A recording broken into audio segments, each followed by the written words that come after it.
Ladies and gentlemen, for the thousands in attendance and for the millions watching at home, DCK Productions proudly brings to you the greatest podcast in the world! The greatest podcast in the world? Suck it. No, you suck it. No, you suck it. No, you suck it. No, you suck it. I appreciate it if you both suck it. Suck it!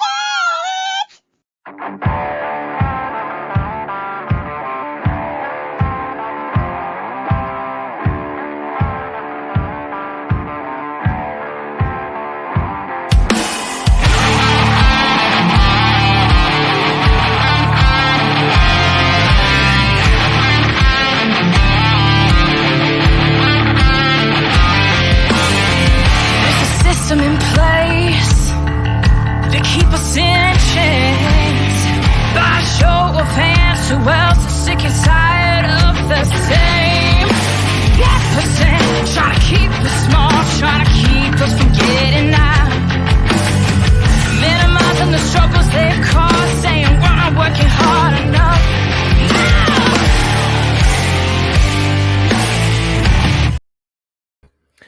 Welcome, everybody, to Suck It. I am the great and powerful King of Kings, Prince of all that is awesome. Derek, how is everybody on this fantastic Friday? It is a great day to be alive, and it is also a great day to be a fan of this fucking show, because I am bringing together 7 shows on one page, on one show, for the first time ever. I don't know if this ever happened. I don't care if it's ever happened, but you know what? I'm claiming it to happen here first. So tonight, 7 podcasts, including myself, will be on this same screen, enjoying the night and starting off the weekend right. So I hope everybody enjoys this. So, without further ado, let's just get right into it. So, for the first time since May, please welcome back to the show, first and foremost, Kat. What's up, Donnie? Hola! You know, it's been my love. you know, I missed the fuck out of you. Thank God we're still friends and we talk every day. I know, right? We're gonna have some fun tonight, aren't we? Yeah, I'm excited. Yes, we are. All right, so one at a time, I'm gonna start bringing everybody on and introduce who they are, and then once we get through all the introductions, I'll have them introduce themselves and talk about who they are and what kind of show they have, and so on and so forth. So one at a time here, I'm gonna start bringing them on. So from Garbage Nation, I don't get to do my show. We already know who you are, but they might not know my show. I haven't. Oh my God. Okay, so sorry. Everyone has to pay attention to Kat now. Please welcome from the Teachable Soul podcast. Thank you, Kat Daniels. Exactly. I roll. Ugh. I roll my ass. All right. So now, also from Garbage Nation, please welcome to the show Louise and Adrian. Hey guys, how are you? Hi. Good. Hi. All right. And I love your headwear, Adrian. Thank you. I found it on the street. Oh, nice. All right, and now from 2 girls in a podcast, please welcome to the show Katie. Hey. Katie. Hey, how are you? Hey. Good. How are you? Doing fantastically. All right. Thanks for this welcoming me. Hey, we're gonna have some fun tonight. Yes. All right. And from General Public Podcast, please welcome to the show Bam Bam. I can't hear you. You can't hear me? Nah, I'm just fucking with you. I can hear all of you. Bam, bam! Like you were fine 5 seconds ago. All right. Now, adding to the show, the Social Butterfly, wherever he went. I don't know where he went, but okay, fine. We'll come back to him in a second.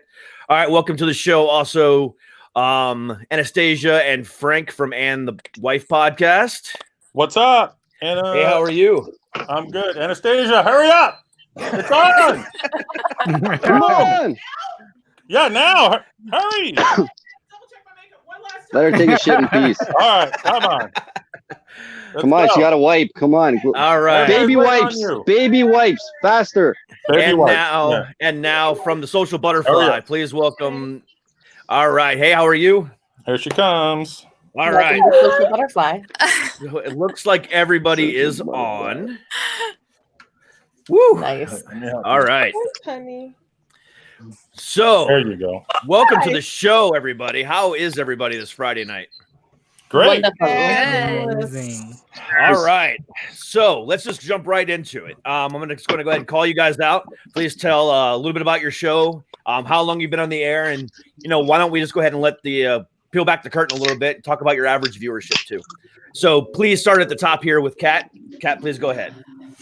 Hello, thank you. I have the Teachable Soul podcast, where it's generally pretty serious. It's like about self-development and progressing your own self, basically, where we learn lessons from the life of others, whether it be in business or just life in general.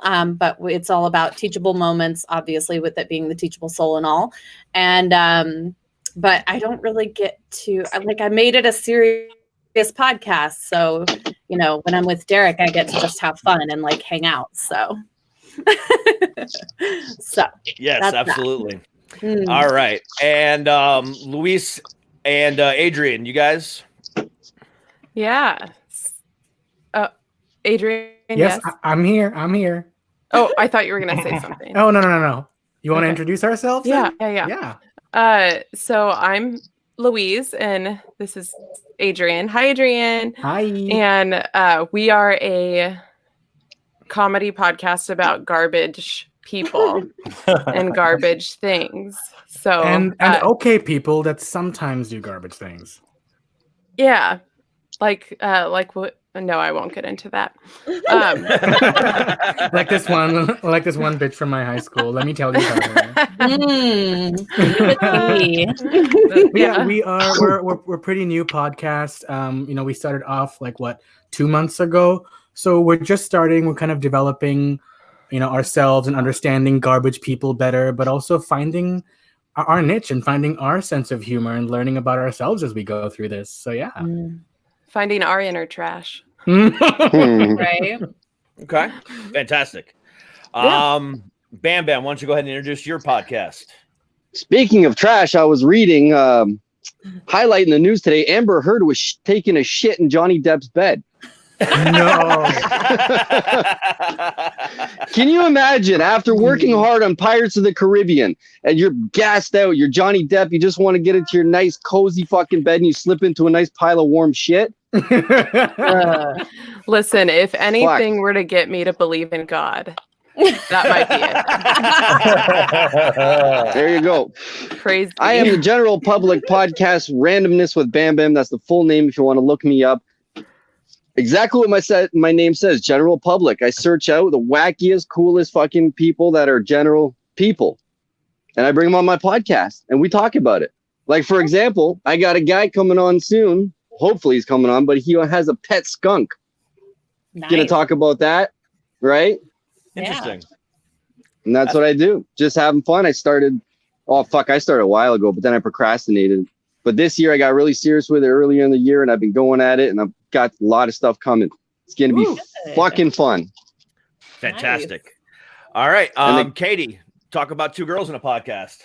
All right. So, I'm Katie and my partner is Jen. She's not here today, but we're Jen. two girls in a podcast. We're pretty easygoing. We talk about everything from serious stuff, which really doesn't happen a whole lot, to a lot of stuff we're interested in, which primarily is like Disney. And we love K-dramas like a lot. I don't know if anybody else loves K-dramas, but is that like K-pop? Korea. On Hulu.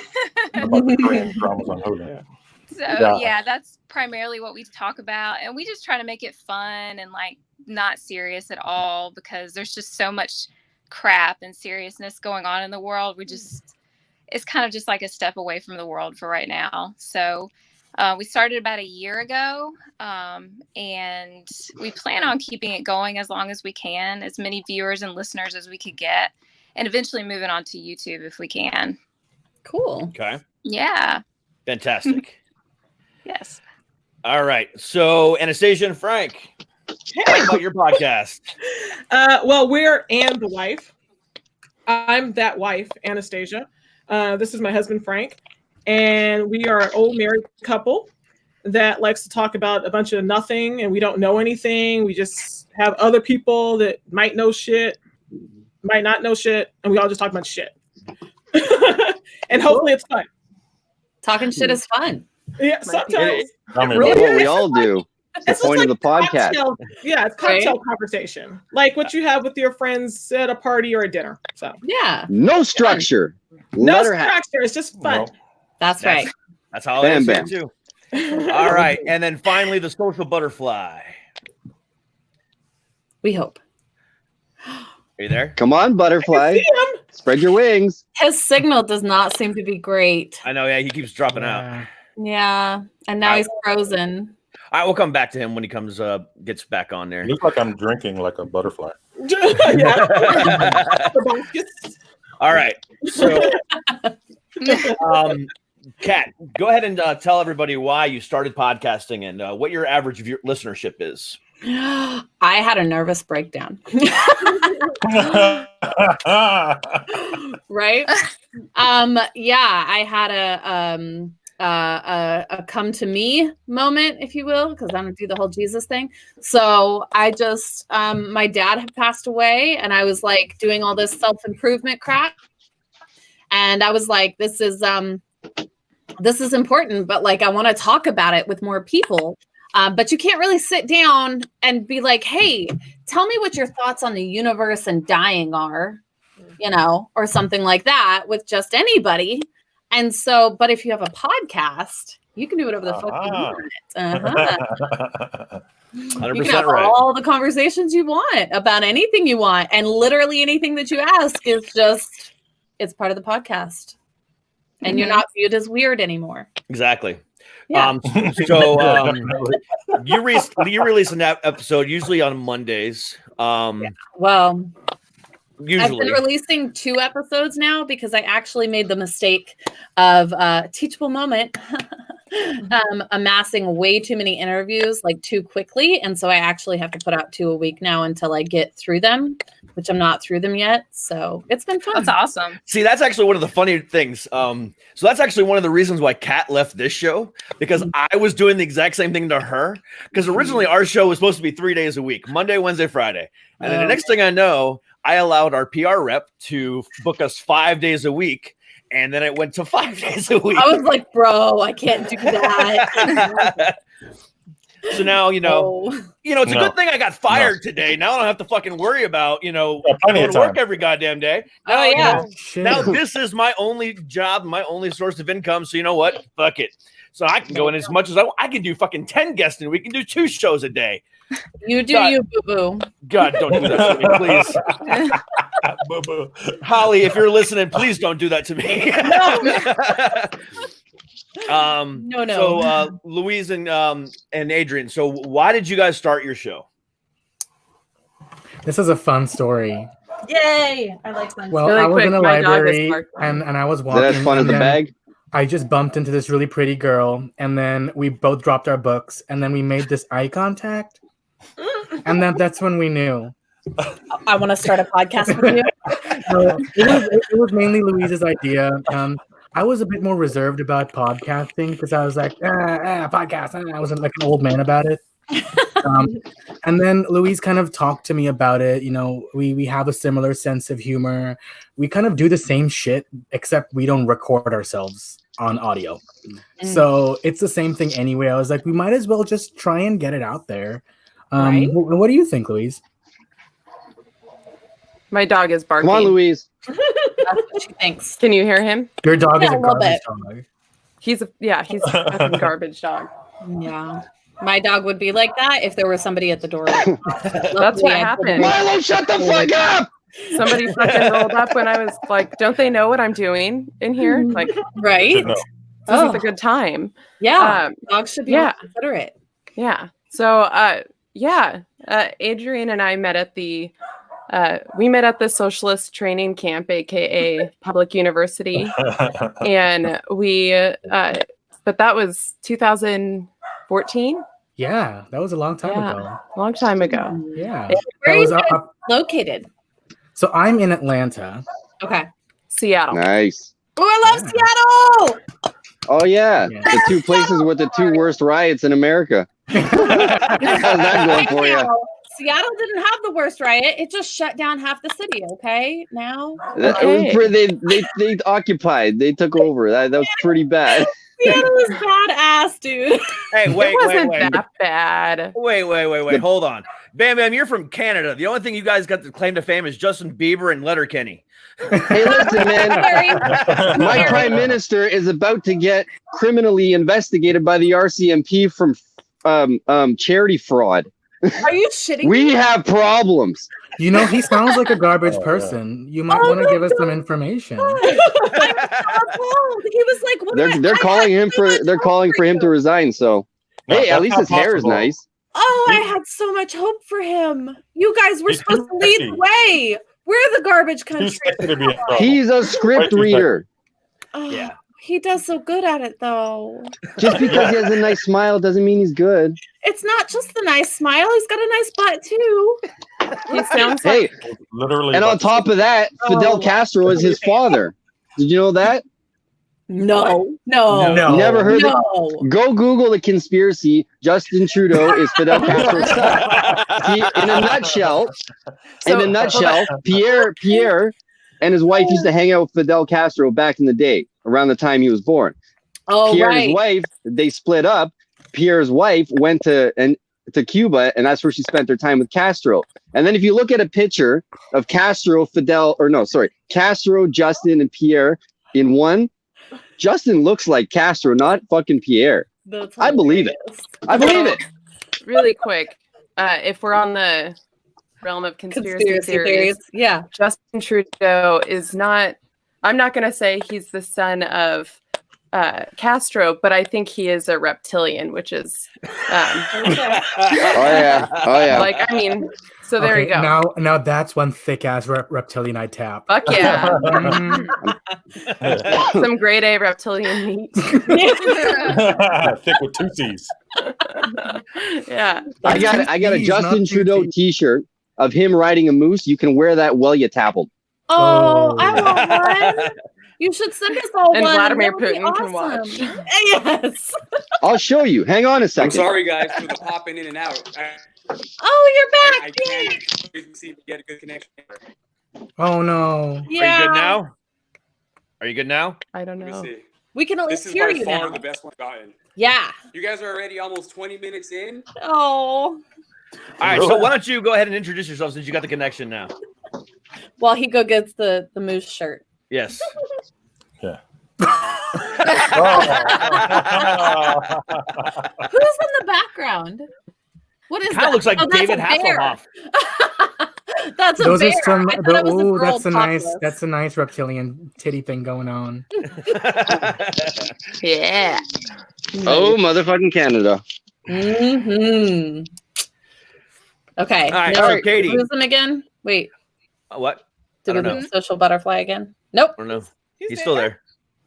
All right.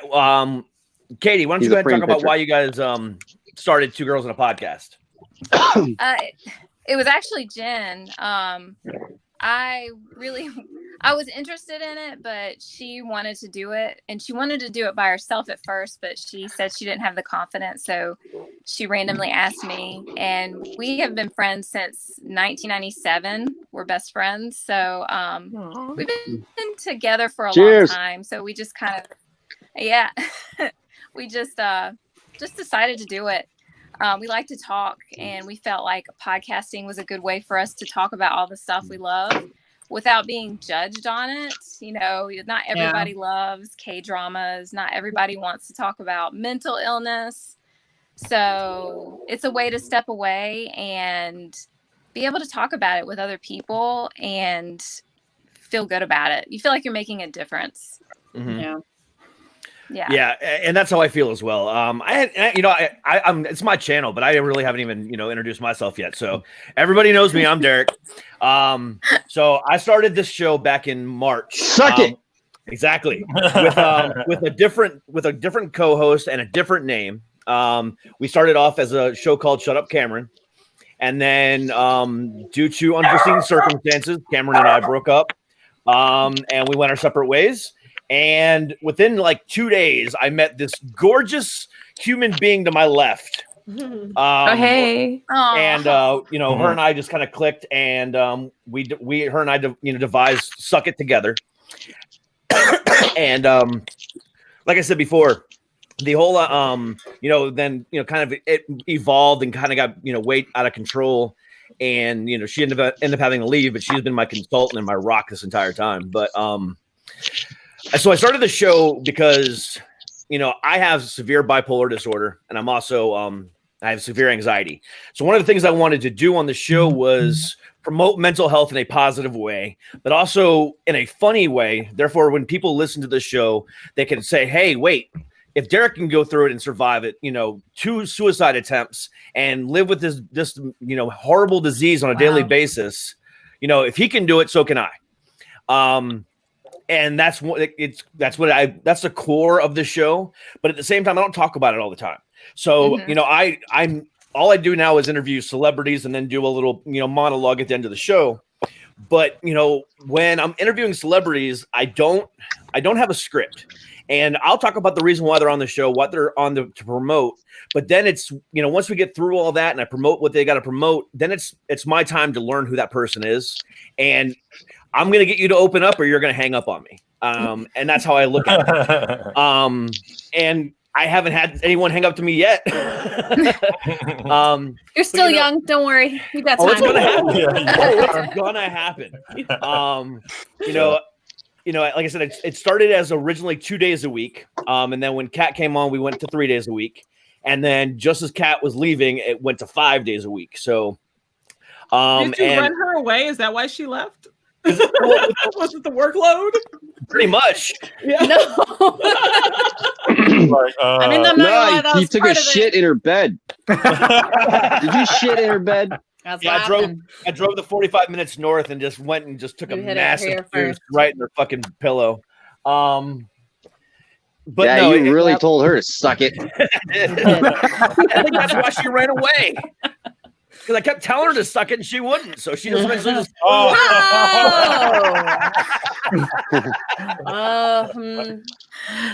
bad. I opened up the curtain. God damn it. No, I'm just kidding. Do not pay attention to the man behind the curtain. Yeah, no. Like I said, I'm the great and powerful. Butterfly is having a rough time of it. He is, but that's fine. He's not very fucking social. He proved it. He tried to be his poor internet, man. Yeah. But the thing about it is, I picked the people for this show because everyone has such a different personality. Everyone has a different, view of the pod. Everyone's podcast is different. Everyone's, different and on so many different levels. So, when he comes back on, I'm, really kind of interested because he's the positive one of the group along with, Katie, but everyone else, we just have a little bit of fun. I see your posts. I know what you post, Katie. So, Frank and Anastasia, talk about why you started your show. What was the whole premise behind it? I think he thought I needed a job or something. So it was supposed to be a gift. And he wouldn't leave. So it's not my gift, it's our gift. Right. So like one of those things that husbands always do where they get you something, but it's really more for them. Yeah, I think so. It's like it's good because it's fun. We get to do dumb stuff together. And even though we've been together for like 100,000 years, he talks to me during the podcast, and I learn more about him during the time we record than I have in over 32 years, something like that. Is like that why you look like a 16th century ghost? No, because it's been 100,000 years. It's like that, or a Mormon bride. I'm the consummate bride. I am a bride for life. I'm a newlywed. We are newlyweds forever. No. Let me ask you a question, you two. She is a Mormon bride. So why are you two in disguise? What disguise? What are you talking about? We're like this like all the fucking time. This is how I drink all the time. Yeah. that nose? Like times a week you get arrested. That's better. No, it's just like bitch, I got warrants. Nobody's gonna complain to you about a mask in the grocery store with that shit on. Hell no. Make sure They're we're just safe. gonna walk. So Huh? he feels It's safe. my I safe feel zone. safe. We're safe together. Mhm. I don't know what he might give me. Nice. No. All right, so let's go ahead and talk about the business for a little bit. So everyone did a little bit of research, obviously, prior to starting their podcast. And we did. I don't know, did we? You didn't ask me why I started mine. Yeah, I did. You started talking about Justin Trudeau. That wasn't my answer. Okay, Was well, it? No. Well, wait. Go back to your answer then. Then go back to your answer, man. Joe Rogan. Right. Joe Rogan back in 2015. I started listening because I was working. I was traveling 2 hours, and someone was like, "Why don't you listen to podcasts?" The first one I listened to was Joe Rogan. It was in the 500s when he was fucking doing random people, and it was Sierra Lynch. This woman was selling her piss and shit online and making a fucking killing. Okay. And I was listening to like, no, I'm not mad. I loved it. I was laughing. I was on the Toronto subway, like on the fucking seat, laughing my ass off with my headset. Everyone's staring at me like, you got to hear this shit, man. She's selling her shit. But he used to talk to such random people, and I loved it. But then, as he blew up, he just kind of dropped off from that. And I was like, I want to do a podcast, and I want to do what he did. I want to talk to random people. There's people out there that nobody knows, but they have the coolest shit to say, and it's random as fuck, and I want to hear it. I want to talk about that.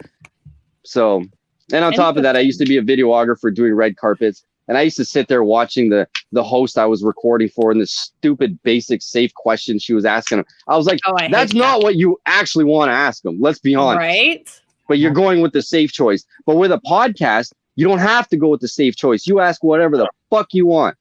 Yeah, and this is what I love about it, and this is why I do it. Because I can find people that I want to ask questions that I want to ask, and I'm sure someone's going to get entertained by it. I've been told I'm entertaining, so I went with it. Here I am. Yeah, absolutely. You are entertaining. Yeah, for sure. Very sure. She is one of my biggest supporters. She likes all my shit. I recognize that smile. Yeah. And that was another reason why I picked everybody here, is because everybody on this show, every time I put something out, you guys, will, like it immediately, and you guys will comment on it, and the wife, is always watching my show on Twitch, and that's one of the reasons why I picked all you guys, is because you guys are the ones that have been back. I can see every one of you guys doing what you guys do right in front of my face. So Social Butterfly, you're finally with a good connection. All right, so why don't you talk about your podcast and why you started it? Minutes in, man. I'm sorry, man. No, it's all good. It went from 10 minutes early to 30 minutes late. I apologize. It's perfectly fine. So talk about your podcast and why you started it. Why I started it? Plain and simply put, one day I was like, you know what, man? I got so much more to give than what I'm doing right now. And I was trying to find an outlet. I didn't know exactly what I wanted to do, how I wanted to do it. So I literally just Googled how to start a podcast. And that was it. It blew my mind how easy it actually is. And it took practically nothing to do. Oh, no.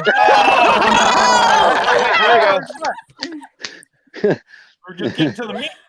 He's the wild Are you card there? in this. He's just going to pop in and out the whole time. Like a butterfly. Yeah. But like I said, I knew for sure it had to be something where I could just talk, because I've always enjoyed speaking and talking and motivating, inspiring, and so forth and so on. And I was blessed with so much damn energy that it's out of control, and I have to have an outlet somehow, some way. And luckily, it's all positive. So I wanted to spread that, and I try to bring the best out of people, man. You know what I'm saying? Like even right now, I have to lower my energy level, or I'll just go a little crazy. No, bro, go off. No, bring Go it up. off. Go off. Go off. Bring the positivity. Start jumping around. Dragon Ball Z. That's one of my favorite things in the world. And so I tried to kind of to that. In that Japanese anime, they suppress their energy, and when they need it, they let it go. And that's kind of how I look at it like that. Like But one that's big why- positive and fart. Perfectly honest, man. That journey to the main. Joe Nice. Rogan inspired me. Dragon Ball Z inspired him. Love it. Right? Yeah. And you know, Such randomness. yeah, Bam Bam, you said it best too. Like when I get, emails from my PR rep, she always attaches a questionnaire, that I can use if I choose to. But the first time she ever sent me one, I said to her, I go, I'm not using this. Is this okay if I don't use this? And she goes, I don't give a fuck. So, I don't do that either. So, that's, running your own course in the podcasting world is definitely the way to go. I mean, there's 850,000 of us doing the exact same thing that we do on a nightly basis or daily basis or weekly basis, whatever. Actually, no, it's 600 million worldwide. Okay, well, just in the U.S., 850,000 is what it is. And you have 300 million people in the U.S. plus, so don't worry, there's an audience for everybody. There's an audience for everybody. So, one of the things that, everyone says that you have to pick a niche. Everyone says that you have to, record like 8 or 10 podcasts and release them all at once. How do you feel about some of the advice that you were given, when you guys first started podcasting? And whoever speaks first, just go ahead. I want to go first. Oh, damn it. You beat the Bam Bam.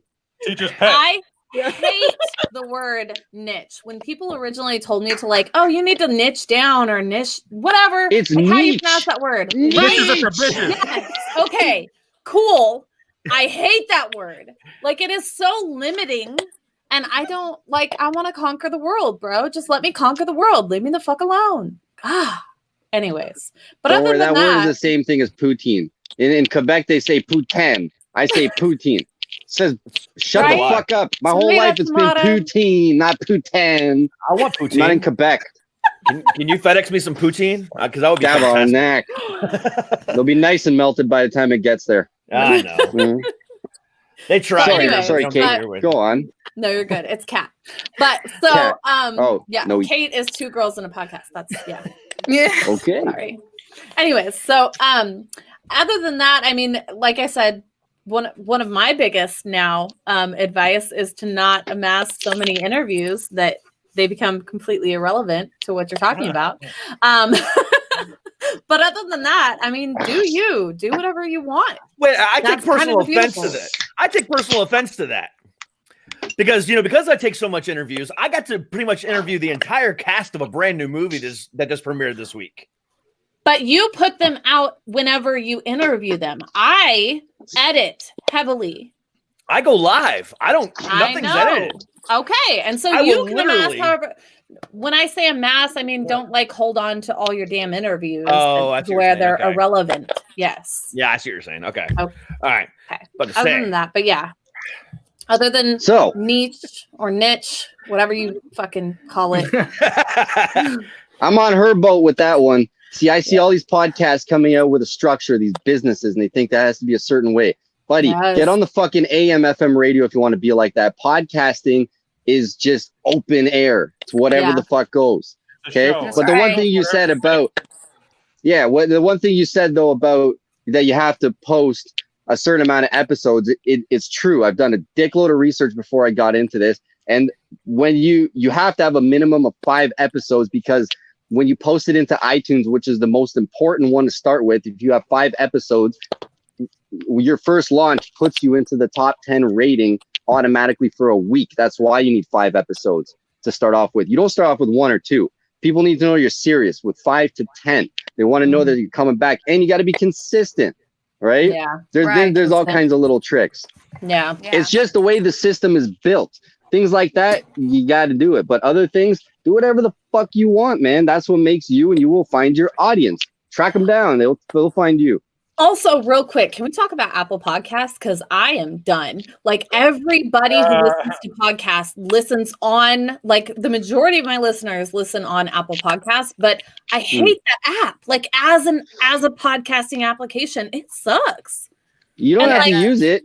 You just post it, and then whoever finds whichever app that works for them best, let them go there. That's why I have my link tree with 12 different apps. Yeah, which I have you too. Figure out which one.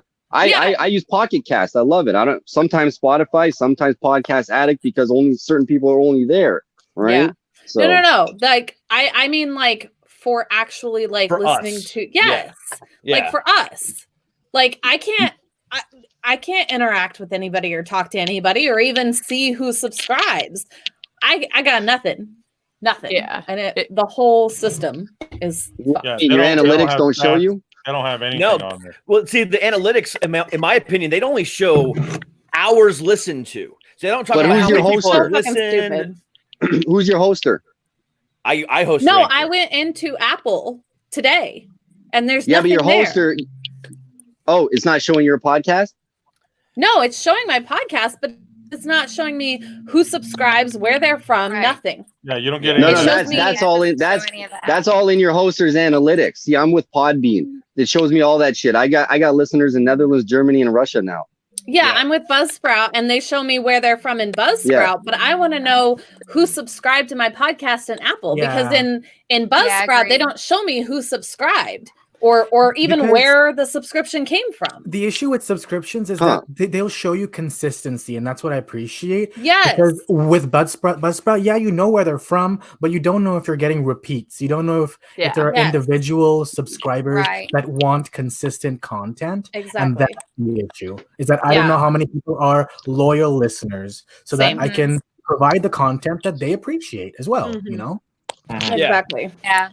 That's why I'm I'm trying to get my Patreon up and everything, because I just want to interact with the people who listen to it, honestly, at this point. And that's also why I wanted a YouTube channel, because you can at least comment on there, for fuck's sake. See, here's the thing. It's just, this is just too many details. It's like, okay, I listen to News Talk 1010. It's on FM, AM radio. I love it. It's Toronto's top news station. It's like, they just know the demographic of where the listeners are coming from. You do your show. You're you. People are going to listen if they like you. Is it really necessary to spend all this time figuring out exactly who they are so you can cater to them? You don't have to cater to them. You just, you do what you do. I'm doing what I do. I don't give a fuck if you like me or not. Right. But I'd rather spend time tracking people down to talk to and reading information that I want to bring up in my podcast. See, I had someone recently, I unfollowed them, and I guess they have this app that shows that I unfollowed them. And then they're like, oh, why did you unfollow me? And I'm like, I find it really fucking odd that you know that I unfollowed you out of 500 people on your Instagram. I'm like, why are you even bothering with that? It's such a waste of time. I'm micromanaging and shit. She's like, oh, you're so rude. You're disrespectful. I'm like, what? Because you fucking messaged me and now I gave you my opinion. I'm like, fuck off. Yeah. But like my Instagram numbers go up and down all the time. I don't give a fuck. I just keep posting whatever I feel is entertaining, man. No, and, like, I do what I do and I go for it. With the people who listen, though, I mean, that's tough. What if you start having 20,000 listeners? You're gonna have a relationship with everyone. Do it through your Instagram, man.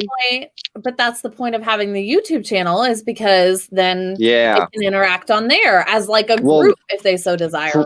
The problem solved. That's it. Problem solved. You have YouTube and interact there, and then everything else, just go for it, man. Yeah. Yep. Yeah, I mean, that's what I do. I mean, so the way I do it is this. So I host for Anchor right now, and I'm getting ready to switch over. But the way I do it is this. So everything's now recorded. It used to be recorded straight through what do we use before, Kat?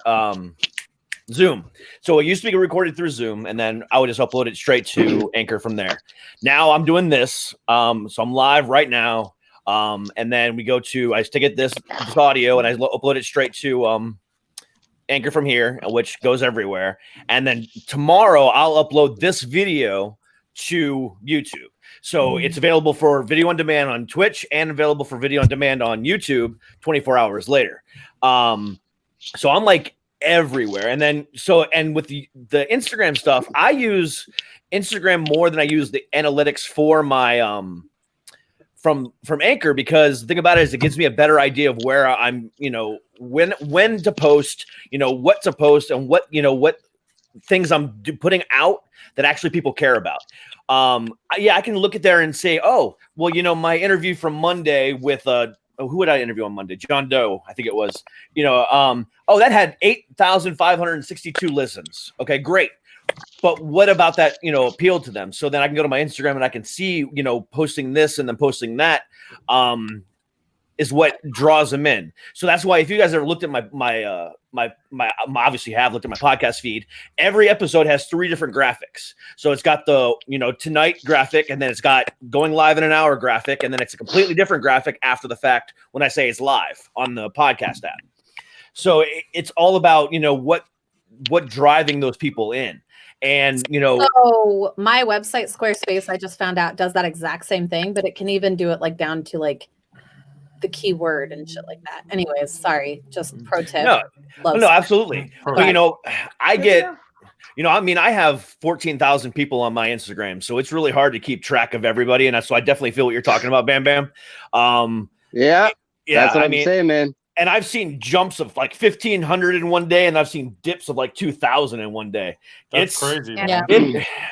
It all depends on what I post. So if I see after I post something, that's personal, not related to the podcast, and all of a sudden I see a jump and a spike in, viewers on my Instagram page, then I know, okay, this is what I need to start posting more of. And then if I see a dip after I post something, then it's like, oh, I need to pull back on that. Like I had go ahead, David. No, I was gonna say I was drunk one night, and during COVID, I haven't shaved my pubes in like 8 months. Actually, that has nothing to do with COVID. Yeah. I haven't been dating. My pubes are like 3 inches long. And one time I was looking at them, I'm like, this is gonna be fucking hilarious. I took a picture of my pubes and I posted on my Instagram. Instantly, in like 10 minutes, I lost 300 followers. Instantly. I think Derek has your solution. I was like, that picture has to come down. So, ladies and gentlemen, please buy Bam Bam. I will ship this to you myself. I don't think Manscaped is gonna work. We're gonna have to use a flamethrower. I'm sorry. Just gonna have to listen here, Garbage Nation. You come over here with a blowtorch, and I'll wear the Justin Trudeau T-shirt, and fucking let's have at it. We'll record it and we'll post it on YouTube. Best fucking. I'll bring my priest. Yeah. Priest would love that shit, man. Holy smoke. Holy smokes. Yeah, smoke. Definitely smoke. Hey, man, but fuck, what was I going to say? I just got off. Yeah. I mean, something about Justin Trudeau fixing your pubes. No, fuck Justin Trudeau. He's ruining my paycheck. Fucking guy. Okay. I'm gonna shave. I'm gonna shave JT in my pubes. That's what I'm gonna do. Post that shit. He gets kicked out of office. You should totally interview him about like the scandal. He's gonna be hiding, and if he gets kicked out, trust me, he's gonna go to his fucking cottage like he has been. No, he's gonna go back to his reptilian cave or like the mother planet. Like no, he's gonna go home to Daddy's place in Colombia or wherever it was. Havana. Cuba. That's what I said. Havana, Cuba. Veradero. He's got a cottage in Veradero Beach. Cuba to Daddy's old house. So, first of all, I want to go ahead and say this. On Monday on my podcast, after I got we're shitting all over Trudeau. No, that's fine. Go ahead. Everybody's doing it. Sorry. We're not in Canada. We're about to shit on Trump, so we'll get that. Oh my God, the RCMP is going to come here on their fucking horses and take me away. Dude, I live an hour outside of DC. You don't think I'm scared of the Secret Service knocking on my door after some of the things I've said? Bro. Well, I wouldn't be surprised. You got fucking Trump fucking throwing tear gas at people just so he could take a picture in front of a church. I know. That was the most ridiculous thing ever. So, okay, so that's what I want to go with next. Garbage. Yeah, so I want to go with that next. So on Monday, I said, after I got done interviewing my guy, I said, I'm sick and tired of talking about, the depressing, whether it be Black Lives Matter, whether it be the freaking coronavirus or whatever the case might be. I'm sick and tired of talking about the depressing stuff. Yes, it still needs to be talked about. Yes, it still needs to be in the forefront of everybody's minds. But at the same time, I wanted to get back to comedy. So first off, I want to go ahead and say thank you very much for bringing back the comedy to the show tonight. God damn. You're welcome. Whew. Hey, can I throw something in there before you leave? Please. Or go on. You said all those things should be talked about. Now, yep. I don't talk about it, and I tell my friends, like, why don't you talk about it on your podcast? I'm like, because there's journalists and people out there who are popping up who are highly educated, and they talk about it best. So I found a guy recently. His name is Joel Patrick. Go watch his videos. He questions everything, and what he says makes so much goddamn sense. I'll send you all the link to this guy. You have to hear him. He is necessary right now. All right. Okay. Louise and I are here to just bring that mood down. So whatever you're feeling, Joel Patrick, pack that shit up, and we're all gonna be ready to cry. Who's ready to hold hands and cry? Yay. All right, so let's talk about what some of this stuff that's going on right now, because I do want to get everyone's opinion. Wait. I have a question for Garbage Nation. Please tell me that you have a whole Trump episode. Please. Okay, so We're still young. the thing is, Hey, that's my line. It might be one, a season. I get it. I know. that's the thing. It might be a season. I do want to keep all the hair in my head because it's glorious. And so Now does that we can see Louise. it. Can't see it. That's true. Don't That worry. is true. It's fine. But Looking at that eyebrow, I'm guessing it looks like pubes on your head. Yeah, true that. I'm gonna shave your name into a Bam Bam. Don't you be too mad. Okay, but go on, man. Go on. I do think there is so much, and I think Louise and I have talked about this a lot. Oh shit, her headpiece is falling off. She's getting so excited. Right? Go on. What? Finish your thought, Adrian, and then I have something. Okay. So I was just gonna say that like there are a lot of people who are pretty mainstream garbage people, and they would require like a lot, like an entire season, which is true. They'd require a season, and so we have to really be thoughtful about how we approach that thing. And being a new podcast, I think we have to really think about that sort of narrative because, for example, you could talk about Black Lives Matter and Trump, but then that could turn into an issue surrounding education, homelessness, property taxes, all these different things. So it has to, I think we have to figure out how to be very concise about it, but also sound and be educated about it and know what we're talking about, but really have to tame a story when it's so damn large. And so it helps to kind of do smaller garbage people because sure. It helps to do smaller garbage people because their garbage is more localized. Whereas Trump affects the entire world, and it's hard to sort of put that into an hour podcast. Yeah. And so I'm gonna say this, and then I have to fix my towel because I can't move. But for example, we did an episode on the satanic. We wanted to do an episode on the satanic panic of the 1980s, but there was so much information that we honed it into the satanic panic freak out around Dungeons and Dragons. And so if we were to do that around Donald Trump, we would have to narrow it down to something like maybe we could do an episode on Donald Trump's weird ass, or like maybe we could do an episode on. That was me. Sorry, I've been gassy. And so I mean, we have a pretty long list of bless you, long list of things that we're going to get to first. But it's not that we're avoiding. No, I mean by all means, like he gets one day. Sometimes we sprinkle that shit that Donald Trump in amongst episodes. It has to be really specific. It has to be pretty specific if we're going to cover someone this influential for good and bad reasons. Okay. Yeah. So with that being said, I don't know who's a parent here, and I don't care at this point. I'm just going to go ahead and throw this out there. I'm going to fix my towel. That's fine. I'll be back. All right. So on Tuesday, I believe it was Tuesday, maybe it was Wednesday, I can't remember. Sure. There was a press conference held at the White House to where they were talking about reopening schools, and Trump's sitting there saying, if you don't reopen the schools, I'm going to defund you. And then Pence went on air, and I swear to God, this was an exact quote, and I will never, it's burned in my front of my brain forever. And he said this: every American knows that we can reopen schools safely. Okay. So, so Katie, you've been podcast. What a laugh! So Katie, you've been kind of quiet. What do you think about that? I don't know. So my son is 10, so he's going into the 5th grade. As is mine. I don't really know. I do not think that they need to open up the schools fully, for sure, and definitely.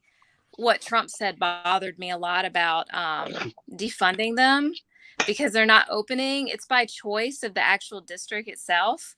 And I don't know. I don't feel comfortable to send my son every single day to school whatsoever.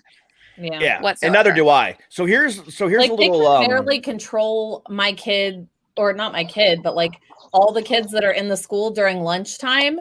Yeah. How are they gonna control them all at the to wear a mask, to do something new. Right. Yeah, it's hard enough for me to pay attention to what I'm touching and what I'm doing. And kids touch all 8-year-old kid is gonna be like they're gonna be licking everybody and everything. Hey, underneath their mask. I got something for all of you. I'm not a parent, but like this hits me. Okay. Okay. So you have these kids growing up. Their brains are sponges, right? Tell me if I'm wrong, but a kid needs to see emotion when he's told. So when you tell him stop that, you have to have a serious face, right? Yes. When you're like, oh, well done, little Johnny, you have a big smile, right? Now these kids are gonna grow up looking at these people with masks on and seeing only eyes. What is this gonna do to their psyche? That doesn't matter. This is like they're like growing up as lab rats at this point. It doesn't matter. No, okay. There we go. Together. When I was a kid, 5 children. We have 5 children. 5 children. And are you hiding them under that fucking robe? Yes, they're all here. You guys be quiet. They're taking a nap right now, so simmer down. Simmer down now. We have a 9-year-old and a 13-year-old. The other ones are adults, and those two don't want to go back to school. They said they don't want to get sick. And if anybody who's ever had a child or have ever been a child, you know that as soon as fall starts, you get your fucking whole family sick. As soon as you come home from school, straight away, everybody gets sick for the first month. Everybody gets sick in your whole house. And so, no, I don't want my kids to go to school and get a flu, get a cold, and get coronavirus, and everybody in the family dies just because some guy who's not going to send his own fucking kid to school. If he sends his little dumb kid to school, we get to see him in a classroom with no mask on, touching other people, having lunch and playing on the playground in a public school in the United States, in Washington, D.C., then I'll fucking send my kids to school. Fuck him. Fuck him. I have never. Fuck little Johnny. I've never personally experienced being a child. You didn't. But I just want to add that. No, but on a more serious note, though, it's certain types of schools that will suffer with reduced funding, and we all know what kind of schools will. It's not the fancy schools in the suburbs. It's a very specific kind of school, and here's the thing. That is the problem. If you tie attending this to school funding, it's certain kinds of kids that are going to get sick. It's going to be a race issue. It's going to be a class issue, and this is going to reify all the same disabilities. It's going to be the same shit. America. Come back there is no point at all to kids going to school 1 or 2 days a week. Fuck that shit, because that's not going to matter. Okay. So let me drop a little bit of hold on, Kat. Hold on, guys. Just teach them some podcasting. So here's 2 things. One, Adrian, I want to go ahead and touch on what you just said, and Frank, I'll touch on what you just said too. So first off, Adrian's 100% right. So here's the thing. So a little knowledge for everybody. I'm pretty sure you guys are aware, but the federal government does not fund every single public school. No. Bottom line, they only fund Title I schools, and those are low-income schools. That's the only way that the federal government step in.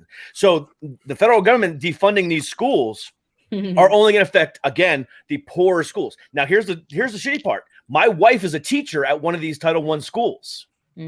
So her school might feel the effects of this, and these are all immigrant children, Hispanic, and Middle Eastern and Indian kids that have come here looking for a better life, and now our president is sitting there saying, "Well, we're not going to give these poor kids more money just because their school won't open." That school, send his fucking kid to that school. Yeah, I should also say that special education is also 100% federally funded. That is correct. Yes, no matter what the school, but definitely, obviously, Title I. But I think also, I know for some kids, at least. So I work with children. I'll just leave it at that. But a lot of the kids that I work with, not all of them, have traumatizing home situations and home lives. Whoa. God, Adrian. That was a motorcycle that passed behind me. I'm sitting outside. You don't need to defend me, Bam Bam. I like you, brother. I like you, Baghead. Go on, rock on, motherfucker. Fart on. Yeah, fart on. There we go. Anyway, Louise, go with what you're saying. Oh, just that. I mean, I think for a lot of kids, I mean, at least in the school that I work with, that might have abuse at home or might not have access to food. School was an outlet for that. And so a lot of kids were just, I mean, and we still got to see them usually once a week. They had to come by the school, and a lot of kids were picking up meals. I hope that continues, and I hope that there's something to give these kids normalcy. Be in school. Yeah. I mean, is there a safe way to be in school? I would love for the kids to I don't know. School, but I don't know if there's a real, because there's other countries that are doing it the right way right now. Apparently it's working for them. The kids are in school and they're able to make it work, but because we're Americans, sorry, Canadian man, we don't look at Canada. We want to do it our way all the time. And so we're a garbage nation. Yes. Absolutely. So what about we just look at what the other people are doing and what's working and try to do it here so we don't get because sick. America. It's America. It works in those other countries because most of those countries are out in Europe and they're very small populations within the few million. You guys are 320 million worth.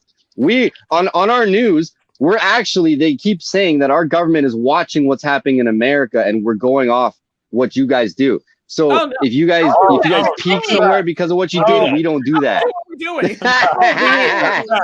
We get our public education policy directly from God. So like hey, here's a good one. So you said that you're a teacher. You're like, okay, I'll just say it. I work with kids. Now, speaking of that, doing your podcast, are you afraid for your job like Mr. Suck over there was? So I didn't say I was a teacher. No, you work with kids. Sorry, my bad. That's very broad. That's a very broad term. But I mean, Adrian and I, we do not go by our real names. Kudos. Neither do I. Yeah. And that's why. Yeah.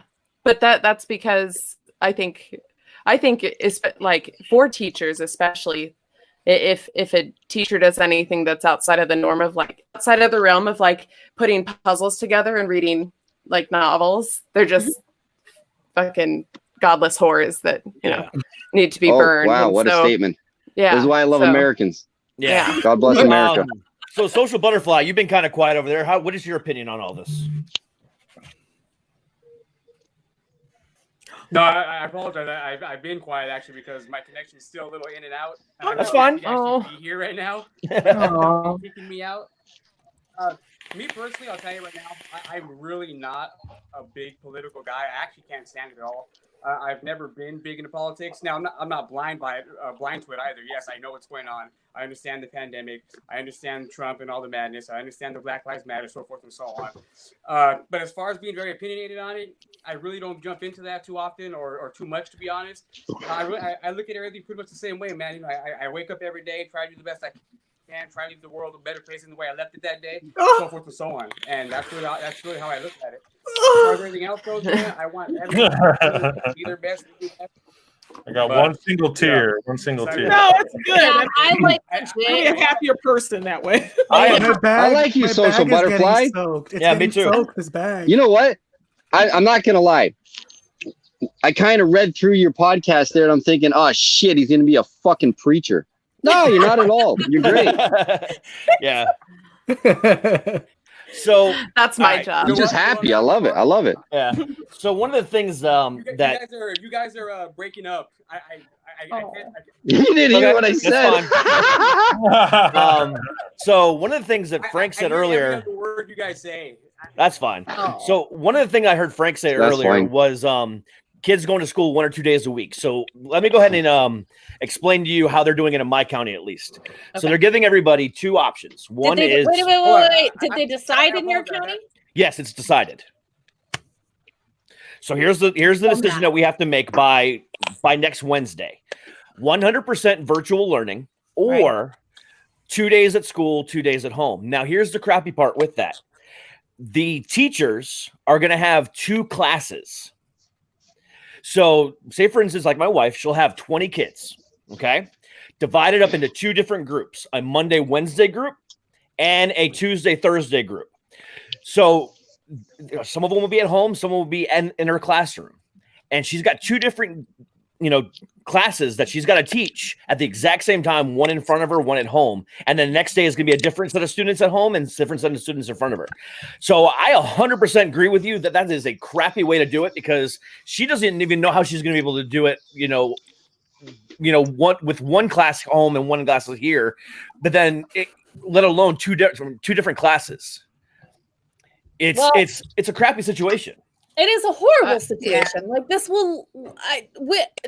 we in our modern world, we have never had an issue like this ever, and may never, hopefully, fingers crossed, have it again. But like, for instance, one of my kids doesn't deal well with change, and so going back and forth with like that would kill my kid. Like, if you just structure is the most important thing for both of my kids, and so I just either. Structure is important for every kid, especially the younger kids. Actually, exactly. You know what? I kind of feel that the little change here and there would be good for him to learn to adapt in different atmospheres quickly, especially with today's world. Things are changing so fucking fast. Maybe it's a good thing. Well, my kids are different. We're a military family, and we have change all the fucking time. Trust me, we got that part covered for our kids. I mean, everybody's not the same, obviously. I wish I joined the army. There's change, and then there's shit that just fucks you up. Yeah, this is, this isn't like, oh, we're moving homes, or oh, you might have different friends. This is like a global pandemic. Yeah, this is going to affect kids graduating. This is going to affect parents' jobs. It already did. Jobs affect kids' lives. It's going to fuck kids up. Well, it's already affected kids graduating. It affected the class of 2020. They couldn't even graduate. They couldn't walk. They didn't even go to prom. Yeah, they really didn't. Prom's the best part, and after prom. But at least because there was no after prom, there's gonna be no fucking teen babies. I'll tell you that. We're still out the streets. Teens find a way. So really Corona quick, babies. Really quick, what Derek was saying about because I have a good friend who's teachers union president, and so I was asking her about that. I was like, how are like teachers going to be able to handle 2 different classes at the same time? And at least what they're doing in their district, I don't know if it's different with your wife's, but they're talking about a Friday off. I mean, a Friday of just solely planning for those online days. Correct. And that's their only purpose. But I mean, online school is taxing unless you have the right infrastructure. And I don't think a lot of districts do. No. And they don't. In our county, we're actually pretty lucky with that. And y'all can Google this. My county that I live in Virginia, is the richest county in the entire country. Congratulations. And that's my point.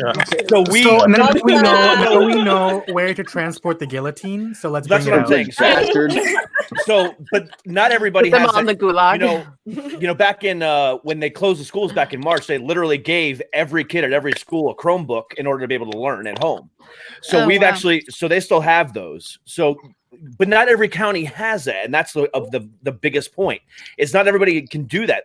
Back where I was at in Florida before we moved up here, they did not do that in Florida anywhere, and it's bad down there, and I can't even imagine what they're going to be going through. So we've actually decided for my daughter to stay home this coming year, and I'm going to be the teacher. It's going to be a shit show, but hey, I'm doing it. Hey, wait, real quick. Did they give you guys the option for your kid to choose? They did? Yes. So what were the options that they gave you for your kid? Same thing. So it's either partial learning and then home learning, or 100% home learning. But you got to choose? You got to choose. You have the 2 options. Interesting. Okay. Hey, I got a question for all of you in America. Okay, go ahead. Shoot. 3 weeks ago, Ontario government, no, not even, was it Ontario or all Canada? Anyways, they legislated new education, protocol, and they're going to start teaching kids in grade 1 coding. Oh, we do that. Oh, we do that here too. You guys doing that too? Yep. Yeah. That kind of scares me, man. It's called. No, it's Actually, cool. my daughter started learning it in kindergarten. Yeah. Yeah, they can like code What? robots to dance and So stuff like I that. thought Well, Canada's behind the game. We're always behind. Yeah.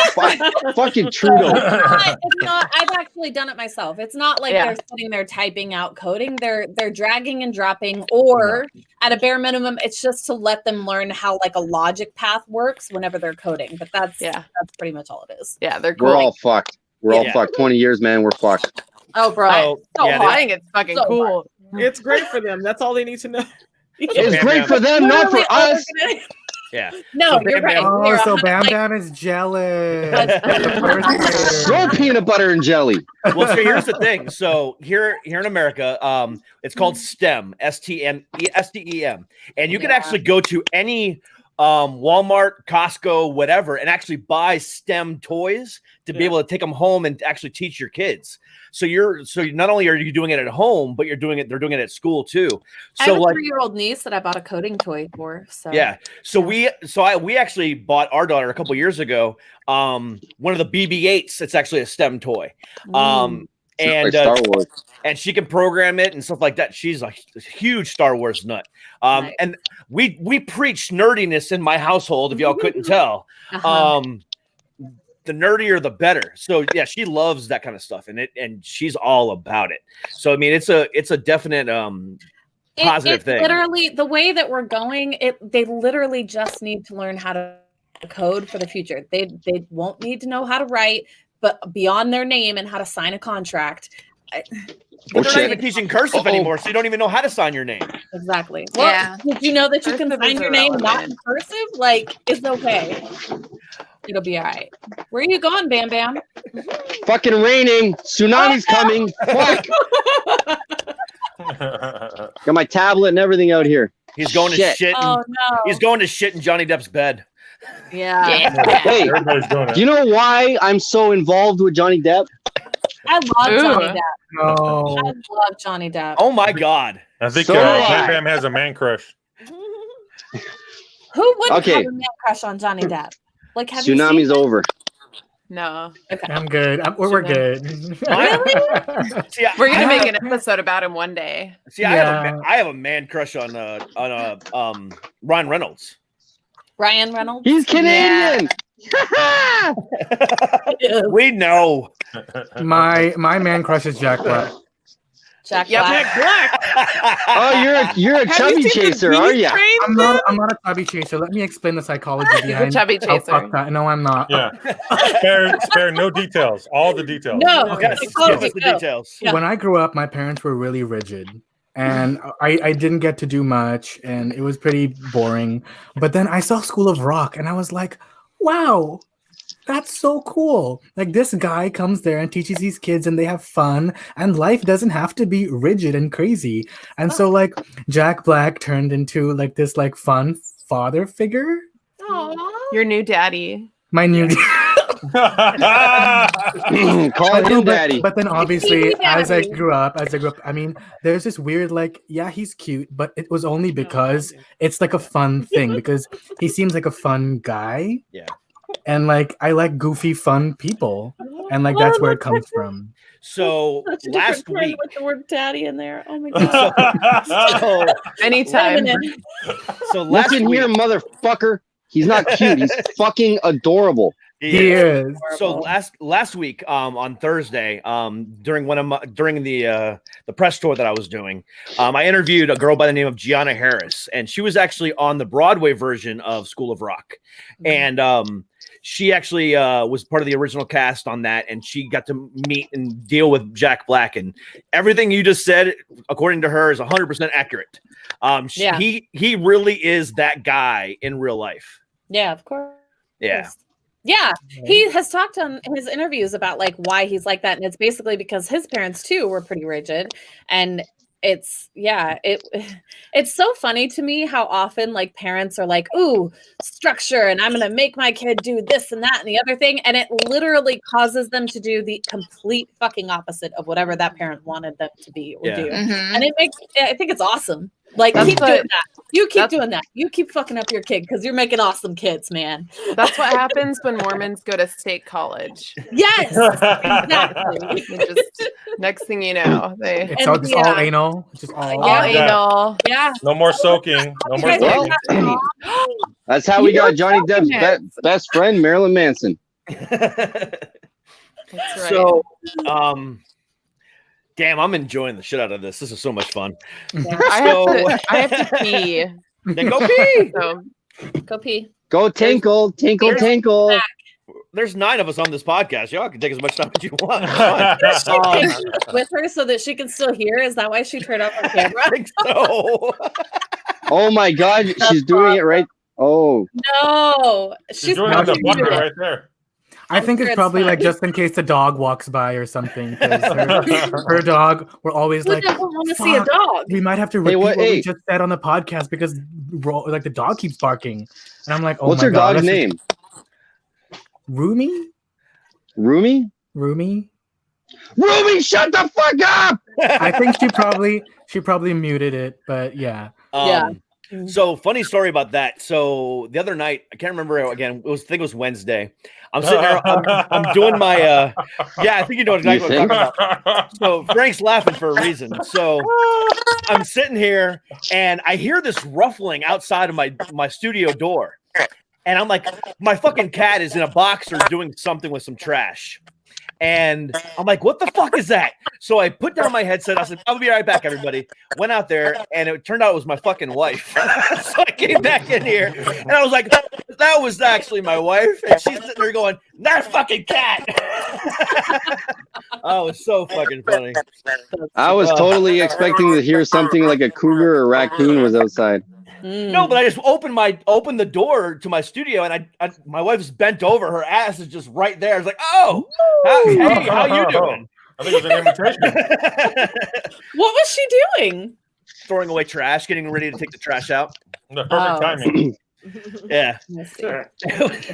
I gotta tell you, talking to all you parents and shit, with wives, I gotta have kids soon, man. Sounds like No, fun. you don't. It's No, don't do it. Who's gonna take care of me when I'm old and need to be pushed into my fucking chair? Now that if you want that for you, then you go ahead. Although I have been the person who has taken care of the parent, and I'm just telling you, I don't want my kids to take care of me. Can you Well, imagine? that's the cycle of the life. The kids grow up and it's like, Daddy, Yeah. what makes me special? And you're like, well, I needed someone to push my stroller. No. Me in the When wheelchair. your kid I need asks you someone that to clean question, my Yeah. ass. Bitch. I need someone to clean my ass later. Yeah. when your kid says, Daddy, what makes me special? Me as a daddy, for fun, I'm gonna say, listen, open your pants, look down. That's what makes you special. Oh, Ew, damn, Oh, hold on. No. Hold on a second. See. All my favorite people call me daddy, and none of them are my kids. We know. We saw the shirt. Calm down. It sounds like We there's a saw story the behind shirt. that. That was the greatest shirt ever, and it sold like crazy. I bet it did. I bet it did. That was the greatest thing ever. I created that shirt and I put it up on my website, and people were just buying it like left and right. I think I sold bet. 250 of them. You should have put it up on Pornhub. Oh, That'd wow. be great. Well, the thing about it is, after they sold that weekend, I love Pornhub. they took it off the website, so I can't even sell that thing anymore. So they were like, "We printed them, but we're not doing it. This is too sexual for our site." Oh, really? Oh. Oh, man. You know what? It's too sexy for That's the body, funny, huh? though. Oh, but hey, I sold 250 in 3 days. I was happy as hell. Oh, I bet. How much a shirt? They were going for $24.99 a shirt. Oh Lord. Oh fuck! Wow. So you made some fucking coin off that, eh? How much did it cost you to make them? And what was your cost? And then your I actually use a company called Spreadshop, and they will print on demand, so I don't have to pay anything up front. Unless Okay, so what was your markup? What was your markup? So what did you take per shirt to you? $5. $5, yeah. Wait, how many shirts? Personal. 250. Right? So 5 times 250, like over $1,000. Not bad, man. That's a vacation right there. That's Yeah. Cuba. But if he That could is have raised Cuba the price Verdero. and kept it on there, they still would have sold, and he would have made more money. Oh wait, I'm sorry. You Americans aren't allowed in Cuba. My bad. No, we are. We are. We are now. No, we're Yeah. I thought you guys weren't allowed anymore. No, that I went thought that way a while ago. That was in I 2016. thought Obama Honey, fixed you're it and then drunk. Trump fucked it up. Yeah, that's what I thought happened too. We were able to go, and then Trump's like, "No, you can't go anymore." No. It happened like right after he took office. Yeah, I swear to God, he fucked it all up. And they banned you guys Obama's again. like, "Yeah, everybody can go. We're friends now." I'm gonna Google it. Yeah, Yeah, and then- somebody fact check that. No, Somebody I fact think check Oh that. my God! Look who's back! The social butterfly. Yay! I think we should take a shot every time he comes We back. need some positivity. Yes, we should. Mm, Oh wait, Alright. you guys couldn't see me all this so time? good. I could No, you were gone. You're like on the bottom corner of my screen. I mean, my bad. Same, but it's just you keep coming in and out. All right, Oh, so yeah. You're like a screenshot. Sometimes. Yeah. That's how I feel over here, man. I'm serious. Hey, Aw. as long as you're having fun, We I'm love happy. you. I'm still enjoying it, bro. Trust Hey, me, that's I'm still fine. enjoying this. When you All right. when So you I guys got. when you guys first promoted me, I was like, "Damn, that's a great idea, man." And then, but unfortunately, I haven't had the best technical, Where do you live? ability here, but still, Where are you at, Social Butterfly? I'm in California. Oh, you're in California. Oh, I You hear should they have bad internet 5G. there. God. Yeah, they don't have internet there yet. They don't have internet there. They don't have 5G. They're still working on it. They have the Pacific. Who cares? All right. So according to Google, which is brought up the first thing that says viahero.com. I don't know what that is, but whatever. It says the Cuban government allows Americans to visit their country. The restrictions on reasons for travel and where you can spend money are all American rules. So regardless of American regulations, your US passport is still valid in Cuba. So technically, if you wanted to go, you can. Like Cuba's not going to be the one to stop you, but I mean, I don't know if they're going to stop you at the airport and be like, whoa, why you going to Cuba, bro? Yeah. Well, that's how people usually got there before. They went to Mexico and then went from Mexico over to Cuba. Where's Guantanamo Bay? It's in Cuba. Cuba. Haven't you ever seen Harold and Kumar escape from Guantanamo Bay? Oh, You never heard about the cock meat sandwich? Go there. The whole country is Cuba, and then there's just little like 5 mile by 5 mile square that is Guantanamo Bay that belongs to the United States. Oh my God! You should go there and try the cock meat sandwich. You know, I'm good. I'm okay with my lady salad. Right. Oh, you like those fucking roast beef flaps, huh? No, just the lettuce. Jesus Christ, Bam Bam. Just the lettuce. Just the lettuce. And then I'll usually take a picture of myself laughing with my salad, but that's it. I'm so confused right now. I get things, but I'm not getting this. Don't worry about salad? It's a girl thing. It's a girl Oh, salad tosser. Yeah, I remember my boy told me, he's like, yo, I got my salad tossed. I'm like, what is that? Told me. What is that? He's confused. I'm horny. I don't know what's going on. Now I'm confused. I think it has less to do with. Never mind. It just sounds like something to do with diarrhea. We probably I just got my shouldn't go salad down this tossed. road. Yeah, we're going down a road, guys. We're going down a path. Okay. Wait. I got path. this. Bam Bam has this right now. I got super fired up when I saw that goddamn censored fucking picture. Okay. Oh my God. Okay. So now, Suck It Podcast got fucking fired by a Christian business, which you tell me about in a second. But this is why it pisses me off, okay? Because once they stop paying you, they have nothing to do with your fucking life. Correct. You do what you want, okay? You do what you want on your time. So the whole idea behind the post this morning was this. What happened? All right, so I'll go ahead and start by saying You cannot name them, Derek. I will not name them because I have things going on. But well, if you have a lawyer, yeah, you definitely cannot. Yeah, exactly that. So we're gonna go ahead and I'm not gonna name them. So here's the thing. So the reason why I posted a picture of a censored thing up there wasn't because I was being censored. It's because they tried to censor me and I wouldn't allow it to happen. Now, my first question is, how did they know about this? Mm-hmm. So, all right. So here's how it all went down. Bro. All right. The story. All right. So here's the story. So it all started back in May. And it actually is Kat's fault. So oh shit. Oh no. That. All Oh shit. So Kat I told him that Marylanders were assholes. Yeah. So exactly. So we were talking about her. Pick down the episode and everything. Yeah. Oh, it's great. So we were talking about Kat moving from Texas to Maryland, right? Mhm. And on that episode, I said that everyone in Maryland is a bunch of assholes and arrogant pricks. Is basically what I said.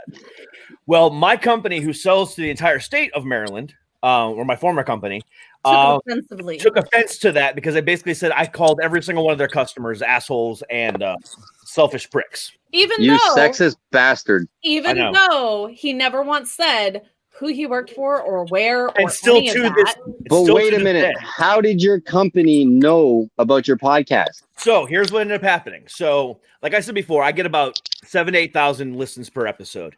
So somebody recognized me inside of the place I was at and associated me with the podcast. And then they actually emailed corporate. They What actually a emailed fucking narc. What? That's a narc. Oh my god. So the company actually found out as an anonymous complaint because of what I said. So they were a listener, and they found out where I worked, and then they made the complaint. Why can't people mind their own goddamn business? It's so weird. Well, I mean, if you put it on a public fucking forum like a podcast and online, it is public information. I guess. In hindsight, apparently he should have just used a different fucking name, and then he could have been like, "I don't know what you're talking about." That's So not wait, are me. you using your real name? I always have. I have no problem with Okay, that's fine. Now, so so you shit on a state that your company works with, right? Yep. Okay, so now you said it was a Christian-based company, right? Yep. That's what they said. So I googled the main values of Christian values, right? Oh, bro, Service, thankfulness. Hold on, let me finish. You're gonna love this. You're gonna love this. Okay. Now the values the Christian values. The values we explore and strive to live by are service, thankfulness, compassion, endurance, creativity, justice, peace, wisdom. I don't believe any of that. Doing a podcast is spreading wisdom. That's one of their values. Podcasting is creativity, one of their values. Okay, where's the compassion for creativity? Okay, where's the compassion for the passion in life, which is podcasting for you? And you are providing a service. That is one of their values, okay, of entertainment to your listeners, okay? Well, you're not wrong. So you're not wrong. But here's where they were kind of going with that. So basically, in that, with what you just said, all of that stuff is tagged inside of their social media policy. And in their social media policy, it says that on a public forum, on social media in general, you're not allowed to use any type of vulgarity, talk down about anybody, use racial slurs, sexism, or anything else like that. But within their company, right? As long as I do not mention where I worked, which I never did, exactly, or mention anything specific to the company, which I never did. There was nothing they could do. So when they brought it to my attention, I quoted that part of the social media policy and said, "Hey, y'all can't fucking do this because of this." And you quoted their policy? Oh yeah. Yeah, because they try to get me to sign off on it. Wait. Hold on. But did you actually take a screenshot of their policy? A quote is nothing. Quotes can come from everywhere. They handed it to me. They handed it to me in writing. And you put this in your podcast. And he No. Nothing. He could not talk about it. Nothing was ever talked about. Nothing was ever talked about. No. He didn't do anything wrong. That's the whole thing was that I mentioned the state of Maryland. And that is what they were going off of. I didn't mention anything else. Hold on, wait. I just want to throw a little pro tip in there, or not a pro tip, but whatever I'm trying to say. So they only did this right after we came out in support in June of LGBTQ. Yep. And said that we were going to start doing our fundraiser for LGBTQ. Oh, I saw that. Yeah. Yep. Oh my God. So that's a part of it. Yeah. They don't support it. We think. Do you work for Hobby Lobby? Well, regardless, I'm not gonna say where. Regardless, what you just told me is grounds for wrongful dismissal lawsuit. Oh, bro. Well, Actually, no. Actually, according to the Supreme Court of America, a company. Okay, I'm talking Canada. I mean, well, he doesn't work for. He doesn't work in we're Canada. not in Canada. Exactly. But you guys have the best lawyers in the world, like Johnny Cochran. Come no on. lawyer in the world is going to protect you from a Supreme Court. Here's from the a thing. Supreme Court ruling. So, Adrian, hold on. So, actually, here's where. So, I'm not really going to kind of go into it, but just to say that I have a case. I'm not going to say why. Period. But there's more to it. There's more to it than's going on. I say he has a case, even though I'm Canadian. So, Bam Bam, let me go ahead and explain something to you. So, Do you have a law degree? Here in America, I listen to lawyers. So hold on. So here in America, we have something called right to work. Okay, and in a right to work state, they can fire you literally for any given reason at any given time. Yeah, right to work. Yeah. So they don't have to. You don't have to violate a policy. You don't have to do anything as long as they're not using anything that's discriminatory against you. As long as it's like not racial or religion based or anything else like that, they can fire you for any reason at all. Wow. Yep. But and you know what I say to that? They're not. They're also in firing you. They're not supposed to infringe on your rights as a human being either. You have the Freedom of Speech Act. Why don't you fucking invoke that shit? Because when you work for a private company, you don't have freedom of speech. Exactly. Jesus Christ. Yeah. So what I say right now is I say you call Cosmo Kramer's lawyer, Jackie Chills, because this is a fucking joke. Cosmo Kramer. Oh yeah, it's a joke. Straight up. That's for damn sure. The whole thing is a joke. Yeah. Well, here it gets even worse. So the day that they pulled me into the office and they told me that they were going to have the legal team actually review every single episode and listen to every single episode. You're going to get viewership. They're going to help your podcast by viewership. Yeah. That's exactly what I said. So that's exactly what I said when he told me that. I said, "Oh, thanks for the listeners. I appreciate it." Yeah. Thanks for the download, bitch. But from then on out, it was a downward spiral. From then on out, they tried it every single turn to find something. Well, and then there's something else that is going on, which I'm not going to mention. But regardless of it, they tried at every single turn to get rid of me for whatever reason they could find. Well, and the multiple reasons that they tried to give him, they realized after trying to actually implement it that it was literally illegal to fire him for those reasons. Yep. So, yeah. So they found something else that was all literally hearsay. So everything that they used to actually terminate me this morning was literally hearsay. Nothing was a valid documented concern until this morning. Whatever. Anyways, moving on. I tell you what, you start a Patreon because you're a podcaster and I want to support the podcasters and the freedom of speech and the freedom of doing what we want on our time. You start a fucking funding program that's going to help your court case. I'll give you what I can. It's not going to be much because I'm on the CERB, but we got something called the CERB. Government's giving us $2,000 a month. It's stupid, but you know what I'm saying? Get people to pay for your court case, so you win this fucking case, and you show that companies cannot fire you because you have a podcast on your time. Yeah. I know. No, well, here's the thing. As soon as they stop paying you, they have nothing to do with you. I know, but here's the thing. So I've already done all that, and it's going to be a win or don't pay anything, type situation. And especially once it comes out on who the company is, it'll be over really quickly. Yeah, he's on it. Huh. Yeah. We support you and stand by you. And by the way, I don't mean to cut you off, Adrian, but I need to say this. If anyone from that company, which I know you fucking are because of everything that happened this morning, is listening right now, fucking suck it, motherfucker. Fuck you, everybody. Fucking and company. of course you wrote in. Everybody, what? God Say damn. suck it in 3 seconds. 1, 2, 3. Suck it. Oh, that just warmed my heart. Thank you. But anyway, no, and again, it's I'm taking care of it. It's all gonna be fine. Yeah. All right. Props to you, brother. And like I said, and my PR agent called me this morning, and she's all over. There's some other stuff too. So, effective today, I am no longer ever going to work for a corporate machine again. And going forward, only I am self-employed, and this is my job. So I am now a strictly 100% full-time content creator. Bottom line. Awesome. And I'm not worried about it. Congratulations on your new job. Yeah, on your freedom. I concur. No, not my new job because it's been going on for a while. But now my freedom. Your full-time job. Now your part-time job just became full-time. Well, no, it was full-time before. It was. He was Well, working ridiculous look at it hours. this way: you have 12,000 followers on Instagram. That's money right there. How many downloads do you get per month? Half of them are probably working for that company, which is amazing. 200. It's 200,000 per month. 200,000 per month. Where's you got sponsorships? Obviously, you know what you're doing. I do now. That's a pretty decent. That's a pretty decent pay. That's a fucking paycheck right there. Yeah. That's a living. Right. 200,000 downloads and 12,000 fucking followers on Instagram. Yeah, and congratulations. Yeah, you can only go upward with this from there, and you're going to be able to, like, without any stress and without any sort of anxiety, which I'm sure this has caused, and any apprehension, just move forward.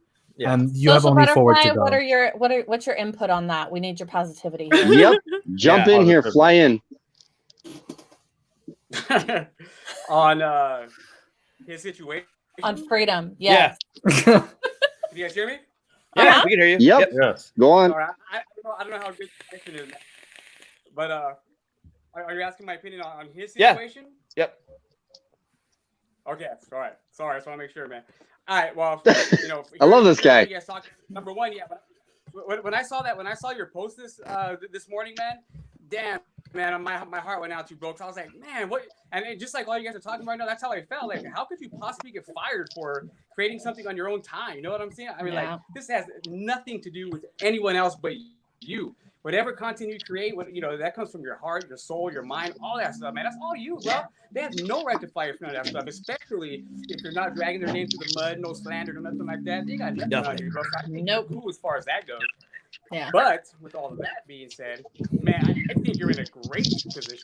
I am. Man, you don't even have a job anymore. You lost a job, gained a passion, bro. You're good, bro. I'm good. You good, bro? Well, and that was actually one of the things that my work wife over here made sure that I never talked about the job itself in order to make sure that if something like this did actually happen, I would be fine. Yeah. Which thanks to her lovely advice and her lovely friendship and her loving me the way I deserve, I have done that. So, yeah. Can we hear from Katie? I want to hear from Katie. Man. Go ahead. Yeah. What do you want to?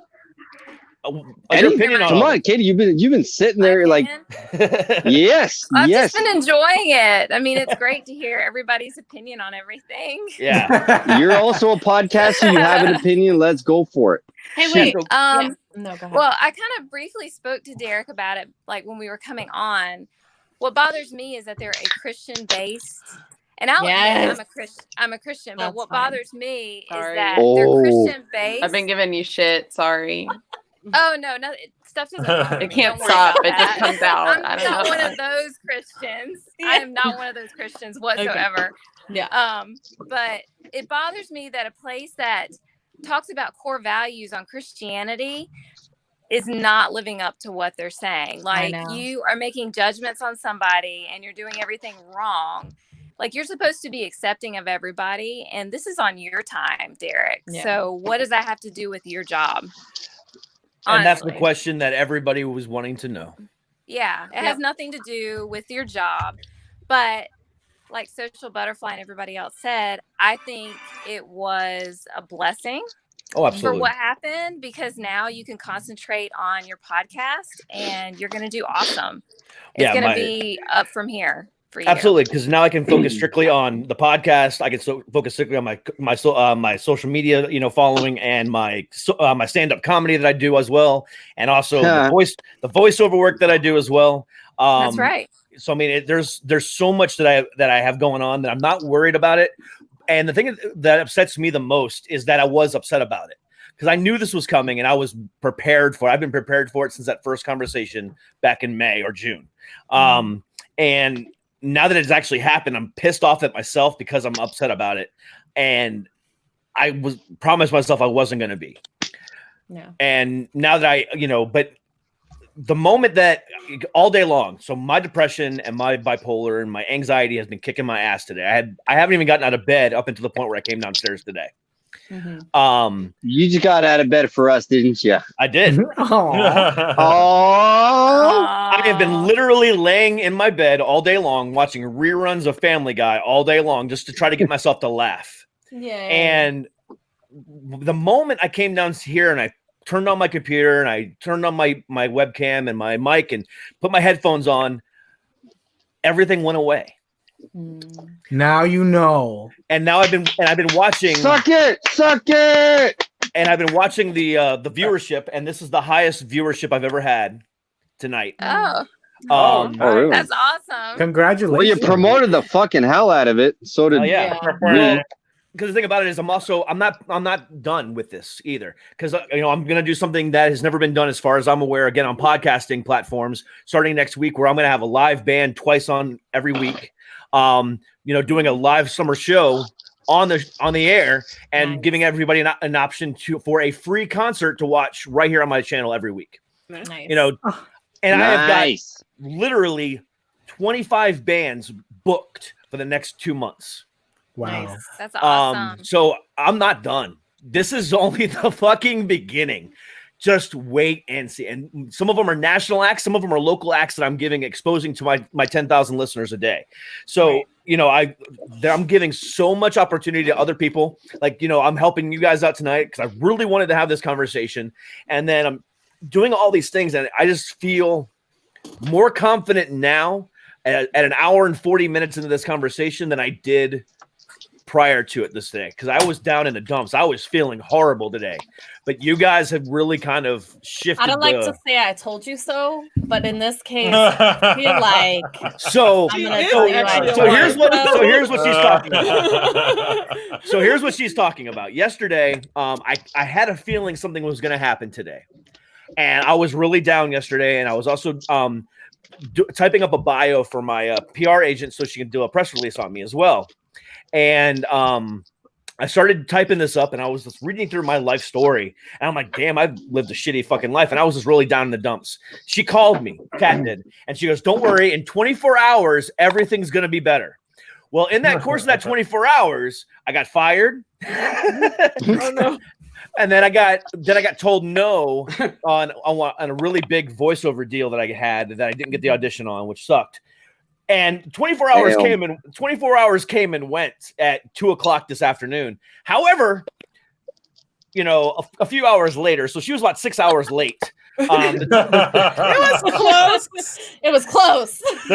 Close enough. But now I do feel confident in that I can do exactly what I need to do. Yeah. Hey, so and the wife has not spoken much, but they seem to have a burning question. So please. Yeah, I was gonna say Adam's family. Let's hear it. What is it? What are we burning with? Does everyone have a travel sex towel? Why are you doing this? Oh. I don't. A what? Or do Why you would like you have? your sex towels? Do you take them with you, or do you use the ones No. at the hotel? Hell no, use one No, hold on. Define a sex towel. What is a sex towel? Clean up with after. Cleanup towel. The cleanup towel. Yeah. A cleanup towel? My boxers or whatever t-shirt I'm using. It's on my head. Well, let's say you're not saying. Right. Exactly. My last girlfriend, I used to have this little game where I used to shoot into her belly button. It was target practice. And it was funny because she's like, stop doing that. It's impossible to get it out. It is. She had a deep Not end. wrong. So no, I use the hotel towels, but now you're making me rethink my life choices. Well, let's say you're not staying at a hotel. Because They bleach them. You're staying at your relatives or a friend. Then I just use any towel and I go wash it immediately. No, me. If I'm staying at my in-laws' house, I'm gonna leave it on the floor just to make my father-in-law uncomfortable. Oh yes. Oh wow. No, never. No, Yes. no. Okay, hold on. You guys aren't gonna believe this. You're not gonna believe this, okay? You're gonna show us your sex towel? Is that it? No, when I was in high school, He's gonna show us his dick. Hold on. right? There's not enough screen for my dick. Don't worry. So in high school, my girlfriend was on top of me. And I was like, and then she moved, and then it just went, you know. And then I was like, is that how it works?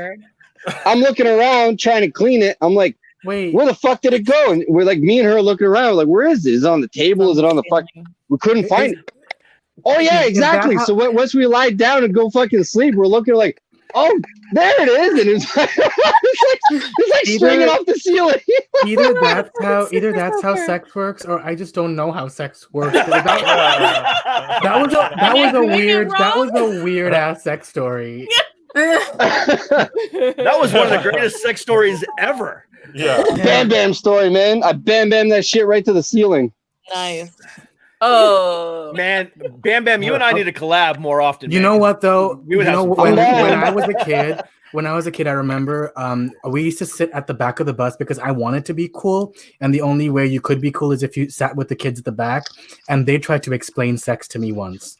And this is what they told me. What they told me. They told me that, again, this is back in the early 2000s, a man and a woman have to lay on the bed, and then something crawls out of the man's dick, and then goes into the vagina. So this is what I pictured. What if it's the girl from The Ring? Horrifying. Hold on. I'm not even kidding. Or like the in my head, when someone's explaining it to me, I just think of two people laying on their backs like in a coffin, and they just lay there until whatever needs to happen happens. Why in a coffin? Like a little spider crawls out of the guy's dick. They don't lay in a coffin. They lay down like they're laying in a coffin. Yeah. This is how you think sex goes. For the longest time when I was a kid, that's how I thought sex went. They and then I found out. It just comes out. You lay beside each other, and it just comes out. No, listen. You a girl, and like something pops out of your dick. No, you turn on BB King. You lay down in your obviously, that's you don't even have to say that one. And then that shit crawls out. And then you find your coffin. I don't know. I get it. Adrian, I'm on your track. Don't ask me details about it. This is the mind of a 10-year-old. See, I was lied to too until I found my dad's porn VHSs under his bed. Oh no! Sex education, right? Grade 4. Worked for me. I thought just learned on my first try. I was like, I'll figure it out as I go. For the longest time, I thought a guy pissed inside of a woman, and that was how it went. I thought that too for a minute. Yeah. Well, we do have a lot of women here, so I'm wondering, when a woman ejaculates, is it pee? No. Because I felt like I got peed on. It is not. I felt like I got peed on. Wait. So first of all, there are levels. Can we please talk about that? Let's go. Yes. Ejaculation, okay? But second of all, no, there is a level of ejaculation where it's not pee, but like sometimes some pee can get in there because of like. But I also feel like this is easily also Googleable. It is. Googleable. Fuck Google. We have the information right here with everybody. Yeah. But I don't feel like talking about my come to you. Exactly. Bam Bam. Exactly. So Google it. I'm not asking about yours. I'm just asking if it's true. I don't mind educating. That's okay. Okay, the tsunami went away again. I can put my shit back on my table. Oh, good. Oh, so how many of us have a background in comedy? Like I heard that Derek said that, so I was just curious if anyone else does a traumatic childhood count as a background Yes. in comedy? Yes, Okay. that's the first step. Yes. That's the first step. Absolutely. Cool. Absolutely. No, I had a great childhood, a very happy person. That's why you're in the Mormon Templar garb. Absolutely. Because your childhood was so stable and great. Yeah, see, I did have a fucked up childhood, and I also had a huge fucked up 20s. So long story short, I was in a abusive. My first marriage was very, very abusive. Mentally and physically, and and even as a kid, I was always the nerdy kid, obviously, that was bullied all the time and beat up all the time. And then I got into my 20s, and it was still considered. Now it was somebody that I trusted my life with and married, and it was still happening. And then the moment I got out of that, marriage when I was 27, and I grew the nuts that I never had in my 27 years of life prior, and I became the person that I am today. Now it's been like 13 years. And I never imagined the things that I would have gone through are now going to be funny to me. But after breaking your neck twice, after becoming after being a professional wrestler, after being a professional MMA guy, after being in a band and touring the country and doing all the stuff that I've done in my lifetime and being in an abusive marriage and working for some of the biggest retail companies in the world, I never thought I would be able to put those things into a funny point of view until I broke my neck again and realized, hey, wait, life is not what I thought it was. Oh no, we Derek, lost Bam Bam. Derek, I think I kind of drew a out. parallel between what you just said and kind of what Adrian and I have talked about is we are funny people. And I'm curious if anyone else feels this way too, any of the other guests. We are funny people, and we talk about sometimes really horrible people and horrible things, like terrible things that these people do. We kind of make jokes about it, not because we do. We do make jokes about it, but not in the way that it's making light of, but it's a maybe a little bit of a coping mechanism. Oh, 100% for us. So I don't know if that's something similar. I have to agree. Like as a kid, I was like bullied, and I wasn't like a muscular kid, and so like sometimes all I had was a sharp mouth or a sharp tongue to like shoot back at someone. Yeah, I get my ass handed to me even for that, but at least I know I got something in that wasn't a punch because I couldn't get a punch in. Yeah, right. I had like 20 years of ugly. I had to like figure out something. And that was my biggest thing is I was a martial artist since I was 5 years old, and my instructor was always one of those guys it's defense only. If you're being bullied, don't fight back because that's what they want from you. And so eventually got to the point where I had to fight back, and then I ended up leaving that school because I was actually went to a Catholic school my first part of my life. And I ended up going to Catholicism will fuck you up every time. It messed me up good. So, and then, that continued it, but it didn't fall. I mean, it followed me even into public school. And then it followed me even into the real world when I got married. And it just, it brought a certain point, brought a certain person out of me that I'm glad I am right now, because I would have never been that person otherwise.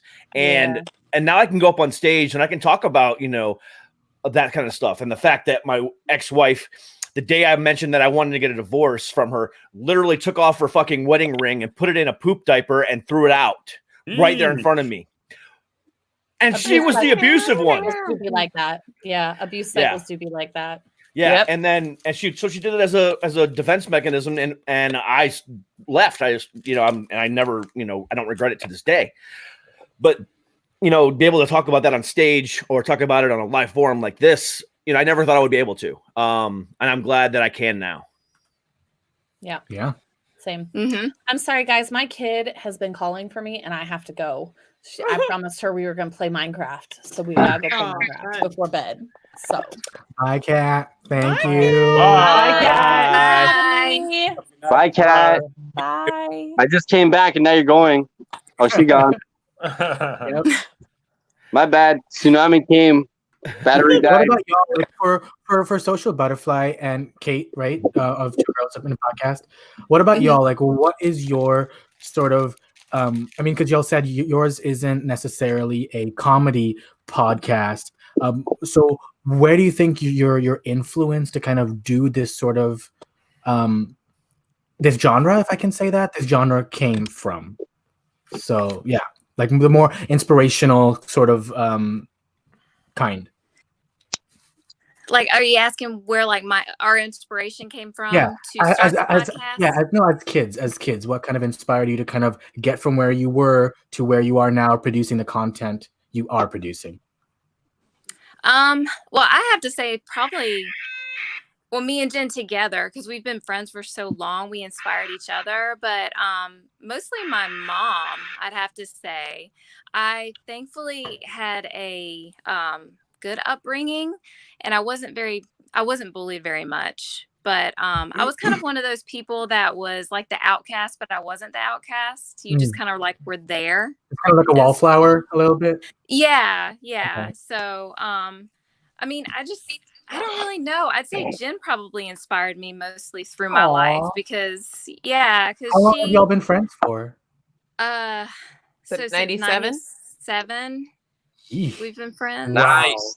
Wow. Yeah. Adrian, So was we that kinda- before you were born? That was 3 years after I was No. The little baby. You were in No, a I was minus born- 2 years in sperm bank. No, I was born in 83, so I'm Okay. 37 almost. All right. Dang. 85. Yes. 85. Do we have your social security number too? I mean, while you're at it. Yeah. What about Your you, social address, your health card. What's your Everything. maiden name? No. So, but yeah, I mean, I inspired her to take her to Disney World, and that got her into it. And then she inspired me to like the K-drama thing. So I'd have to say each other. So Yeah. explain what K-drama is, because I'm still kind of confused on this. Sounds like K-pop to me. It's like that, yeah. So it's Korean dramas. So if you take the dramas of America, it's instead Korean people, and dramas, it's severely corny, like It's like a bad. soap opera, but Korean. Yeah. And like Yeah. everything bad happens to them, like almost to the point of death, but they magically come back. It's Like a odd. piano falls on their head while they're just crossing the street or Yeah. something. Looney Exactly. Tunes. Where did that come from? Well, I don't know. The gods. But that's it. Yeah. So they've got a ton of them on Netflix if you ever want to like go and Yeah, take a look Netflix at and it. Hulu. Yeah. Now I need to go watch some of this shit. Yeah, we play it in the background while we're having sex. Hey, listen. Can you play me in the background next time you have sex? Oh, for sure. Next time. Woo! Really? Nice. We'll think about you and Justin. Oh Lord. Okay, listen. I do love a double. When you story. smack her ass, can you scream bam bam? Oh, yeah. Let me write that down. Can't wait. I think I'm gonna play some first Blackpink while I cry in the shower. How do you spell Bam Bam? This whole thing was a great idea. I'm fucking loving this. Yeah, me too. So let me ask you all this. And whoever speaks first can go ahead and answer the question and then kind of go from there. So we've kind of been all over the table with this. So one of the things that, that we have to keep on doing in our line of work, aside from our, actual jobs, but, on the podcasting side, is we have to keep it fresh. We have to keep it different. We have to do things that are against the norm in order to keep our people making sure they come back every day or every week. So how are you guys going to continue to keep it fresh, for your listeners or to gain new listeners? That's a great question. Looking for new, interesting people, kind of like Bam Bam. We just talk to different people. Yeah. And the more different people, people to have different perspectives that you wouldn't have. And so just hearing are there crazy stories? And so we're story when curators. You start digging into people's stories of, crazy times in their lives or just like life-changing moments or anything like that. Stupid. I think that's where we go. So where I'm going with this is you got to be you, right? Because that's what makes your podcast. Absolutely. Right? I'm Bam Bam. So I'm going to do Bam Bam. You got the positive guy over there. You got Katie, the two girls. You got Baghead over there. You got Towel Lady, and you got fucking unemployed, right? Unemployed. I'm employed. The best thing is that it doesn't matter what platform or the way you want to go about it. Is for me is finding the people who are most open. Mm-hmm. You don't want people who give you standard answers. 100%. Fuck them. You want a fucking standard answers? You go watch go watch the news or whatever. You go watch fucking cable news or satellite. But on a podcast, you want someone who's gonna open up and give you them. Yeah. It doesn't matter how you go, or if you want a rap artist, if you want a fucking rock climber, if you want an X Games rider, which I have coming next week. He's a 9-year sponsored Rebel rider. I'm throwing that in there for fun. Whoa, you got some. Hold on, wait. And on top of that, I talked to a WWE wrestler. He's coming next week. What? Who you got? Big Vito. Okay. He's not anymore. He toured. But yeah. Yeah. He toured from '93 to like 2014. Like he was. If you were wrestling, you know him. Well, I used to be a pro wrestler. I said that earlier. Yeah. I must have missed that. What the fuck? Yep. Yo, but Big Vito caught me off guard. Like when you hear me talk, like when I talk to other people, I'm just so open and just outgoing. But him, man, he something happened with me and him, and it was different. I was like, I was kind of a little nervous talking to him. he's so structured, that man. He's such a strong mentality. But it was a great conversation. It's coming next week. But anyways, find people who are gonna give you like details. That's what's important in the podcast, are details. Absolutely. And if you don't want to hear details, go fucking listen to the news, man. A bunch of recycled bullshit. Yeah. And that's what I do. I mean, I don't like structure at all. So like when I bring on the celebrities that I bring on, I make sure that, they understand from the get-go that this is not going to be a typical interview. Like I said, we're going to talk about the reason why you're on the show. We're going to talk about your movie or your new up and coming album, or the fact that I have this month's Maxim cover girl coming on next Friday. You can plug your things. I'm going to plug mine. You know what I do? It's such a little thing, but I dibble dabble in psychology. Like I read books, whatever, took courses in college. Anyways, so when I do my podcast, I'm right away I say this is not an interview. It's a conversation. Talk to me like your buddy on the phone. Because psychologically, if you just say, "Oh, you're going to be on my podcast," automatically they think this is going to be an interview, so they expect questions and they think they have to prepare. Yeah. But if you say, "Listen, this is not an interview. This is a conversation. It's open talk. I might have a few things that I might throw into the flow of the conversation at some point, depending what you say, and it relaxes. I've noticed it relaxes people. Yeah, absolutely. Just by saying this is a conversation, not an interview. Right. Yeah. So I wholeheartedly agree with you. But like I said, I was just part of this press tour for a Paramount movie. So I had to do the typical, talk about the movie. Oh, let me play the trailer. Let me do this. Let me do that. But then as soon as that was done, I took off the handcuffs and it's like, okay, so now we're gonna talk about this. So the guy I talked to last night, fucking fantastic interview. We talked about the movie for a good, 15, 20 minutes. And then after that, it was strictly talked about mental health. We talked about, his transition from Australia to California and, the different things that he's learned here since he's been here. And we talked about all these amazing things. And when I talked to him for about 10 minutes beforehand, and I'm like, we're going to talk about the movie, but then the core of the interview is going to be about you. I want to know about you. And when I did that, he was really excited about that because he's been doing all this. I saw that, and he really lit up when you started asking him questions about himself. He did. Because he's on a press junket, so he's been repeating the same shit over and over and over. Yep. But once you started asking questions about himself and his life, that's when he lit up and he was like, "Oh shit, this doesn't normally happen." Yeah, because it shows that you're interested in them and not the shit that happens to them.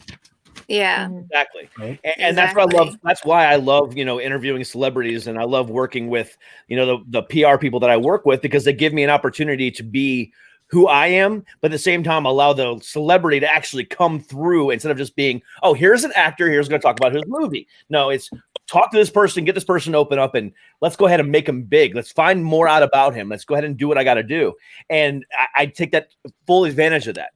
But the guy I had on Wednesday, he was putting out a movie about Trump, and it's very, very pro-Trump. Don't even get me started on that. Leave it. I'll do it. Leave it. That guy, I still don't know what that movie is about.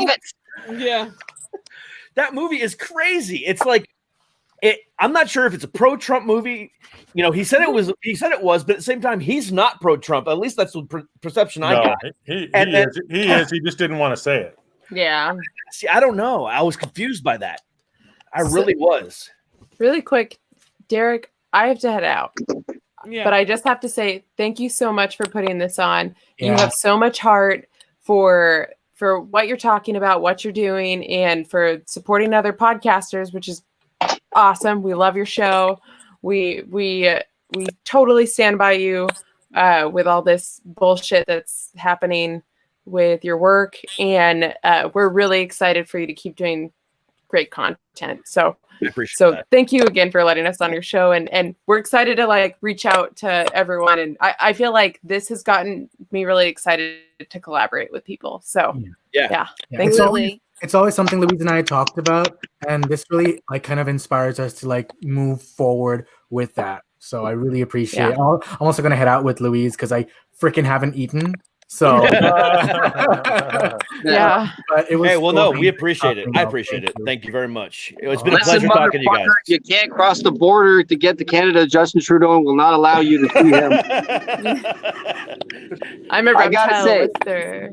I gotta say though, when I heard when you were saying like, oh, we're gonna do 7 podcasters on a stream, I'm like, oh god damn, this is gonna be a fucking clusterfuck. But it worked out, man. It worked out. It did.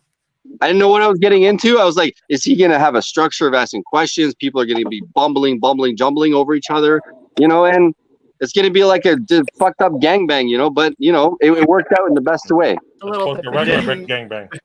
That's the image I want to leave with. Exactly the image I want to leave with. A fucked up All right. gangbang. Bye. Bye. Nice to meet you. Hi, everyone. Nice to meet you. Um, And Derek, I And gotta then go there 'cause I was gotta put 1, my 2, 3, child to 4, 5. sleep. What? Sorry, go on, I Katie. gotta go put my kid to sleep. we'll go do And that. have We to go appreciate get you. Our Yeah. children. 'Cause it's late at night. Well, I They might wanna appreciate see it. us. Thank you so much. I'm sorry You're- I'm so quiet. In No, it's comparison, fun. But thank No, you so Katie, much. I love you, Katie. Oh, I love you too. I love all of y'all. Y'all have been awesome. Derek, I love you're how gonna you get say through y'all. this. Yeah. Y'all. You're going to get through this and you're going to be so much better. So Thank you. don't worry about it. They're going to appreciate see how much better you are. What are you Thanks so talking about? He's gonna get through this. Fuck him. I have 2,000 followers. He has fucking 13,000. Fuck him. Get through this, my ass. But good luck with everything. Thank you you. so much for the invite. I appreciate it. Bye, everybody. Bye-bye. Peace. Rock on. Okay, I want to hear from the wife pod. Sorry. Go ahead. Make it quick because I have to go get my children. I gotta go get my children. I don't know, man. I know. I am a wife and a mother. I have shit to do. Well, Okay, listen. What is on your mind right now? I want to hear something. You guys, I listen to your podcast a little bit. You guys are way out there, man. I love the shit you say. Yeah, we kind of go all over the place. Because Frank's wife is crazy. Wait a minute. Frank is next to you and he has a wife? Yeah, it's me. It's me. Well, I have something. It's pressing and it's really important to me, and I think it should be important to everybody. And so I want to bring it up before we go because we really do have to get out of here. Okay. So this is like, okay, what is? I want to make sure I get it right. So there was this thing called these movies called Spider-Man. Have you guys heard of Spider-Man before? Yeah, of course. Hey, I web sling every morning watching Pornhub. All right. Yeah, okay. everybody's doing it. Okay, so who was the best Spider-Man? As far as actors on screen? So in the movies. Okay, so there was the Andrew Garfield Spider-Man, Tobey Maguire Spider-Man, Tom Holland, which is the most recent Spider-Man, and then there's the cartoon Spider-Man. Which one? So Tom Holland is the best. Yes. You think so? You think so? About it. Okay. Wait. Stop what you're doing. No. Okay. Yeah. I just want to hear. Well, okay, Bam Bam, what do you think? Tobey Maguire was okay. Tobey Maguire. No, he started off the MCU because that Spider-Man movie showed exactly what they were capable of, technology-wise. And then, who was the director of that again? What was his name? He did a horror movie before. Sam Raimi. Sam Raimi. It was Sam Raimi. So I went back. I watched it like decades ago, right? But then I watched a video of like the Sam Raimi touch on it, and it showed you what Sam Raimi exactly, right? And I'm like, man, this is genius. He was a great Spider-Man for his time, and I will respect it because the fact that movie showed that the technology was available.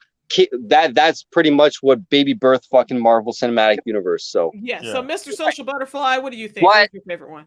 You have one? Tom Holland is the better one.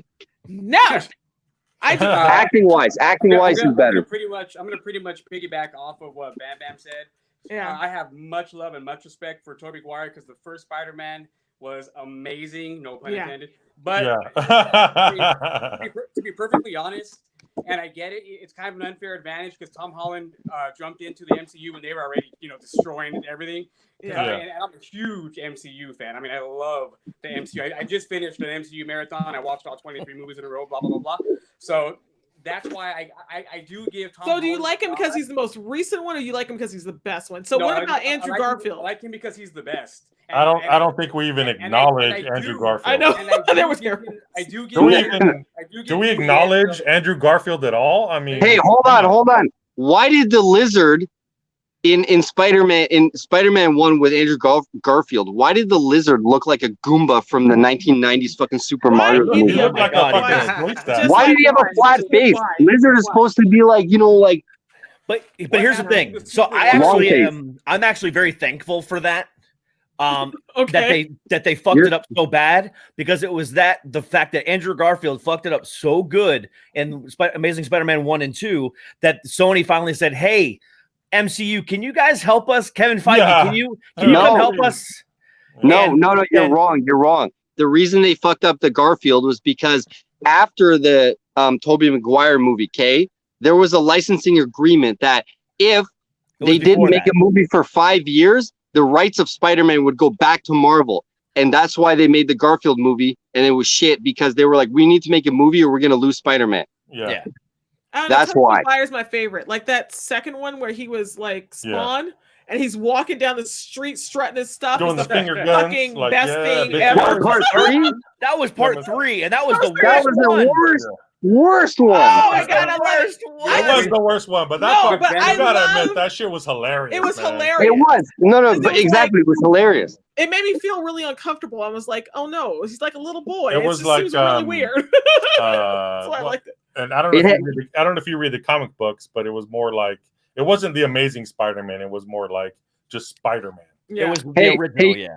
You want to hear something really fucked up? Before after the Tobey Maguire movie, I was watching a video of like movies that were supposed to happen. Like they had green lights.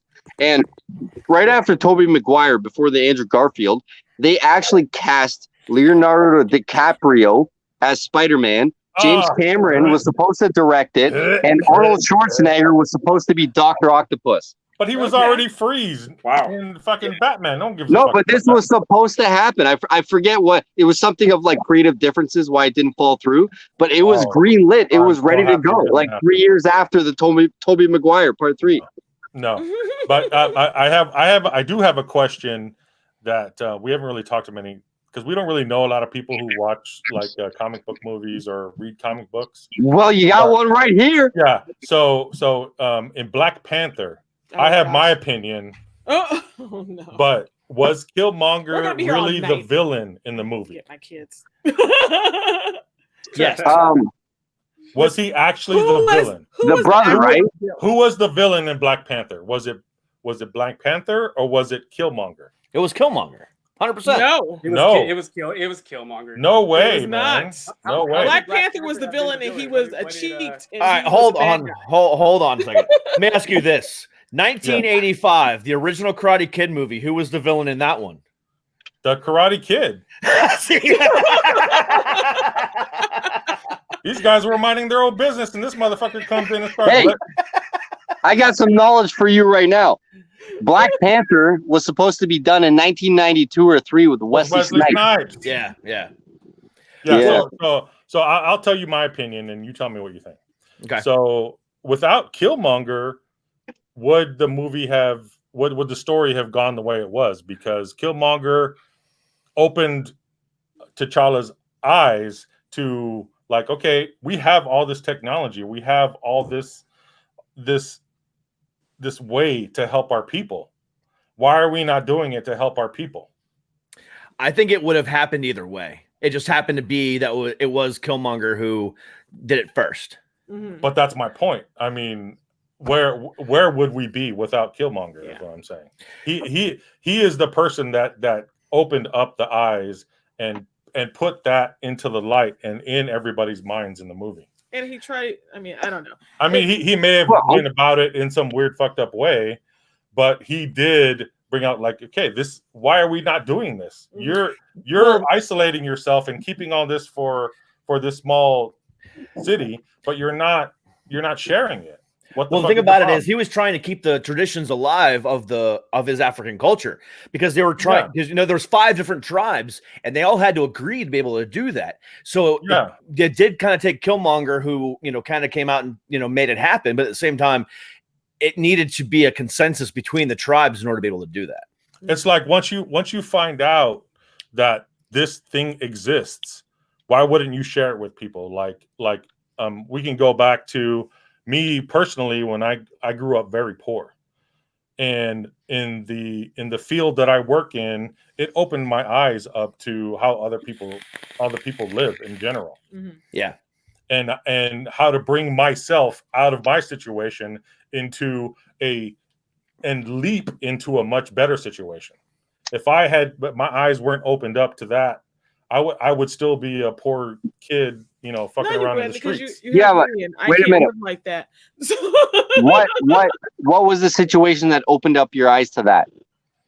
Well, once I put myself in a position to keep moving up in my life, well, I married this person, and she made me work really hard to keep. There you go. So technically, but yours is in a different situation where it's more of a positive thing, where it kind of derailed your life. You were going one direction, you met her, and then it went to another direction.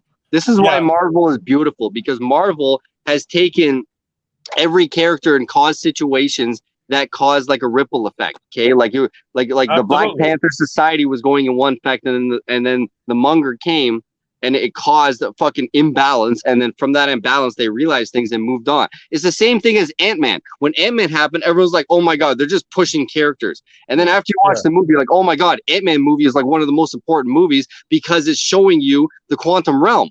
This is the biggest part in like the end game, right?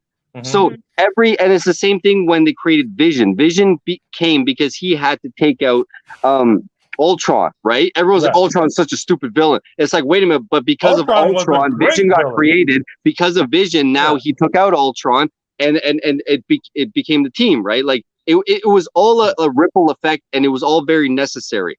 That's why Marvel is like the greatest fucking thing of all time. They are. For sure. They handle every detail so detailed and deep. Like you have no fucking. Every time I watch a movie, I finish it and I go on YouTube and I watch an explain video or like an Easter egg video, and like I figure out more things, and it's like, holy fuck. Yeah. Well, I mean, that's why I've been reading comic books for 31 years. I picked up my first comic. I have to bounce, you guys.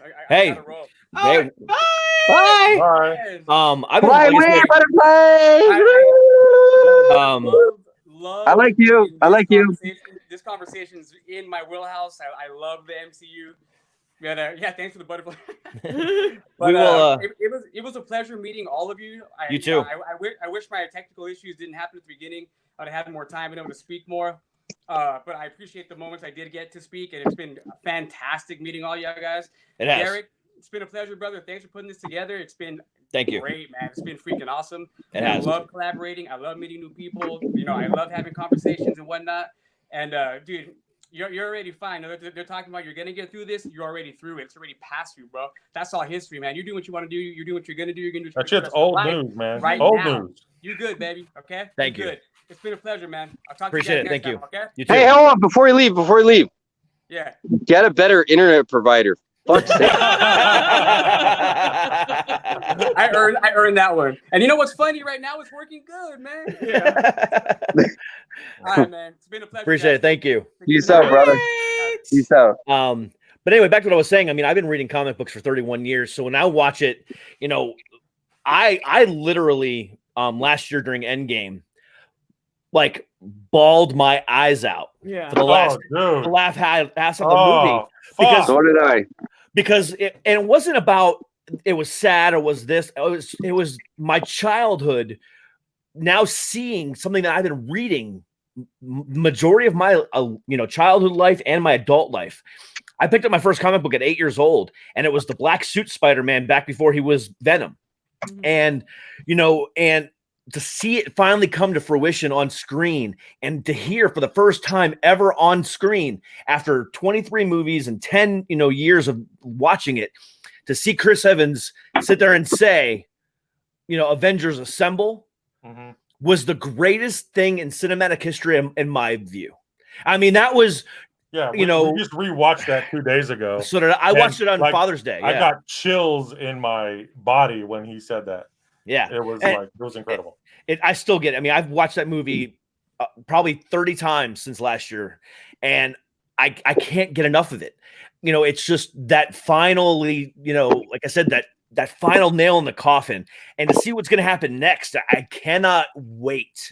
You know, I'm so stoked. Think that the new Iron Man and the new Captain America are going to just be the lamest dudes ever? I mean, okay, so Iron Man's going to be a woman. Iron Man's a girl. So she's actually. What's her name? What's her name? His wife, Riri Johnson. Oh, I thought it was no. But what's her name is a rescue. No. Wait, hold on. In the comic books, there is actually a new Spider-Man. I mean, a new Iron Man that is an MIT genius, and she's 12 years old, and she built her own Iron Man costume. Her name is Riri Johnson, and she's a little black girl from the Bronx, and she was able to. And now Tony is actually mentoring. Do you remember Iron Man Part 3? Mm-hmm. Of course, yes. You remember the little child that was like 7 or 8 that was helping him fix his equipment? Yeah, he was at the funeral. He was in Endgame. So he's going to be probably the next Iron Man. On top of that, they're speculating. Well, his wife became Rescue, which is she was in the fight in the Endgame. But she was always Rescue in the comic books. Yeah, but his daughter is also going to become probably the next, because they're going to push the whole like female power thing. This is where it's going. Well, cultural diversity, woman power. This is the phase 4 is going to be all about that. I don't care as long as they do it just like they did it before. Yeah, as long as they do it well instead of making it pandery, which is I think they did. Which I think that one part that was pandering in Endgame when it was all like we got this and movie. It was like, part? I thought it was when they had during the big battle, Captain Marvel, when all the ladies. Well, that what are you out of your fucking mind? That was I almost blew my load, like my stomach like got tingles when they all got together. I was like, get the fuck out of here! And they all started walking together. I was like, yes. Okay, so I'm not against girl power. I loved it. But I felt like it was too forced. Well, here's the thing. It wasn't forced. It was a moment, man. It was like all the girls, they looked at each other, and she's like the girl from Ant-Man. What was the name? I don't know. Not Ant-Man, the other one, Firefly. Where she grabbed the glove, and then all of a sudden start just like going together, and Valkyrie and everything. And in the comic books, there is a Avengers team of all women called the A-Force. Mm-hmm. And that kind of started back in early 2010s ish. 2012, somewhere around there. And the A-Force, that was a throwback to when the A-Force started. A very similar way. So A-Force didn't start with the events of Thanos. It actually started with the events of something that happened recently called Secret Wars. And so the A-Force came out of Secret Wars. And so that's what they kind of did with that. And they were kind of giving a teaser into what could happen with A-Force. So it wasn't that it was forced. It was planned that way because that's something that was going on. And then back to what you were saying, Bam Bam, about the Iron Man stuff. If they don't come out with the Riri Johnson version of Iron Man, it's gonna blow up the entire internet because throw it off. It's gonna throw everything off. Because a black little girl that's able to do that from her own and make it her own, and being a poor kid who got into MIT early as a child. If they do anything different, it's gonna be blown up. So they do anything else. Like, okay, in Captain Marvel, her friend, her other pilot, the black girl, Rambo. Yes. Remember her little black daughter? Correct. She's going to be the next Iron Man. No, that's not her. It's a different girl. We haven't even met her yet. And we haven't even met her yet. And actually, her character was a version of Captain Marvel as well, the daughter. That she actually held the title of Captain Marvel before Carol Danvers did. Oh, okay. Yeah. So I could school y'all all day on Marvel. Yeah, but I mean, I never read the comics. I was like, boring. I just want to know when we're going to see Kraven. Kraven's coming in the next Spider-Man. When are we going to see Kraven? Maybe that all depends on Sony.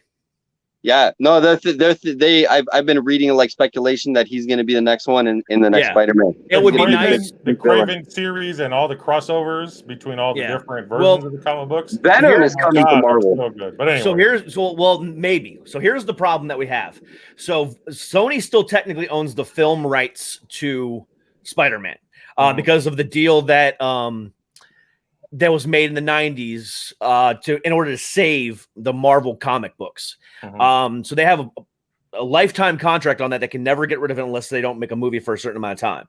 So Marvel's now making their bad guy universe that started with Venom. He might jump over to the MCU. It's doubtful, but at the same time, they're building a whole, the next one that's coming out is I can't even talk tonight. It's about the human vampire and stuff like that. And then they're doing some other stuff. So Morbius? Craven might be, thank you, Morbius. They might be doing some other stuff with Craven on that side, but they're not 100% sure what they're going to be doing because Marvel and the Sony people are really fighting over what villains they are going to use versus what they're not going to use because they're building that villain verse over there. And they eventually cross the two over, but they're not really sure. It's kind of, they were supposed to do a Sinister Six. You can't have a good movie without a great villain. I think that Michael Keaton was a great Vulture. Absolutely. So, and then at the end of that movie, they actually hinted at another one by the name of Scorpion. So he's going to be part of it too. So there might be building a Sinister Six. So we're not. It's so up in the air right now. I don't even know the direction. I don't even what the direction that who the new big bad is going to be. Is it going to be Galactica? Is it going to be somebody else? No. Galacticus is a definite because if you look at the end of Spider-Man in Spider-Man 2, the one with the Mysterio, right? Yep. There was a point where he swung through New York and there was a construction site. If you look at the boards on the building that's breaking ground, it had the colors of the Fantastic Four. Easter egg. It could be. Yeah. There was that. But then also, the new building that they sold, so where the Stark Tower was actually sold to the Fantastic Four. So, No. It was sold to. If you watch the Easter egg video that I watched, it's down the street from where Stark Towers was. Stark Towers I forget what it said in the video, but Stark Towers got sold to something else. Osborn. Right. It was ground broken. They're building Fantastic Four Tower, right? So if you look at the board on it, it has the initials of each Fantastic Four character on the board, which means this is where their building is going to go, right? And the speculation is that now Fury is up in space, right? He had the Avengers, and what do they call it in space? Well, do you want the space version of the Avengers? I mean, the Guardians of the Galaxy? Yeah. There's something he called it that because on Earth he had the that thing that flew in the sky. What do they call that? The shield. Yeah, I know you're talking about. Yes. Fuck, it's been a while since I watched it, but anyways, so. The speculation is that the team of Fantastic Four is going to be on that ship, and then some kind of explosion is going to happen. It's going to create Fantastic Four. Which Fantastic Four will it be? Will it be the last Fantastic Four in the last movie, or all new Fantastic Four? No, because it can't. Because it's a reboot. It's all reboot. Because Chris Evans is Johnny Storm. Well, no. It's not going to be the last one. There was another one. It can't be that one because Chris Evans is Johnny Storm. But there was even another one after that. Yeah.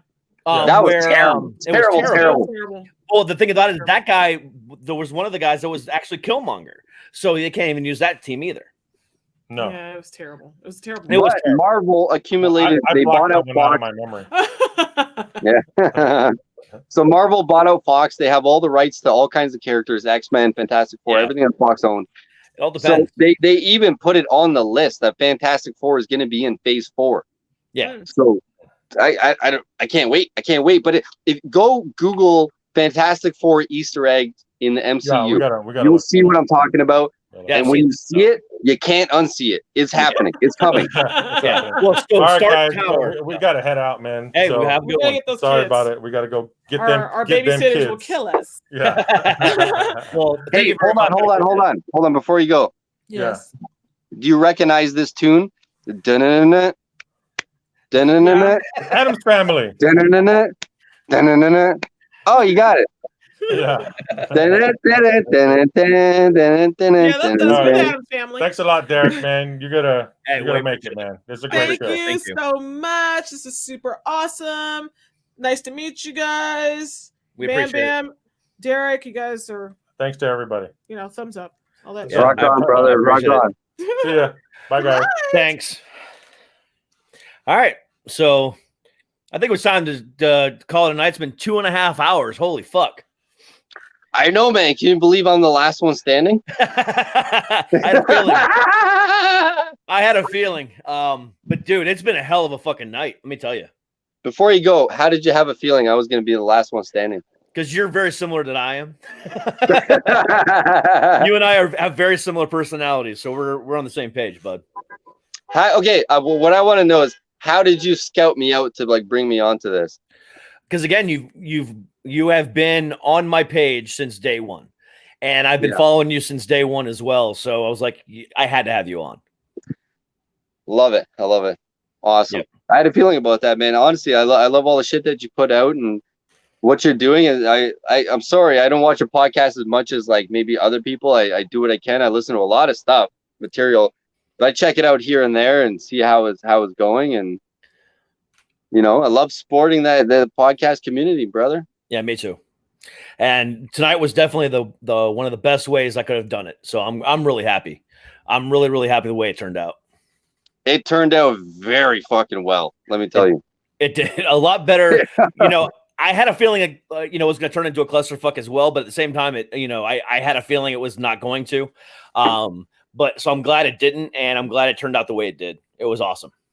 It was damn straight. Bam bam. But you and I definitely have to do another show together. I would really love that. Let's do a one-on-one sometime. Hell yeah, let's do it. Fuck it. Like, I mean, I'm probably gonna hit up some of the people that were here in this whole debacle we did, and I'm gonna hit them up all one-on-one, man. That's what we got to do. We got to hit up each other one-on-one, and we got to promote each other and share each other's viewers and Instagram followers, and exactly. And that was one of the reasons why I did this. I wanted to expose you guys to my audience and hopefully get you guys better listens, views, and everything else like that, and then kind of build up from there. And I wanted to steal some of your listeners who didn't know who I was and stuff like that, and just kind of cross promote across all the way. And I think we did that tonight. I think we really, really did. Fuck yeah, we did. Damn straight, man. You're definitely gonna get a lot of my listeners, a lot of my Instagrammers. It went really well, so I'm really happy with how it went down. Nice. But I think that we're going to call that a night. So anything else you got to say there, Bam Bam? No, I mean, if you want to go one more time, me and you can go and say "suck it" together. Would you like to do that? Absolutely. Let's do it. 1, 2, 3. Suck it! Good night, everybody. Have a good one. Later. Later.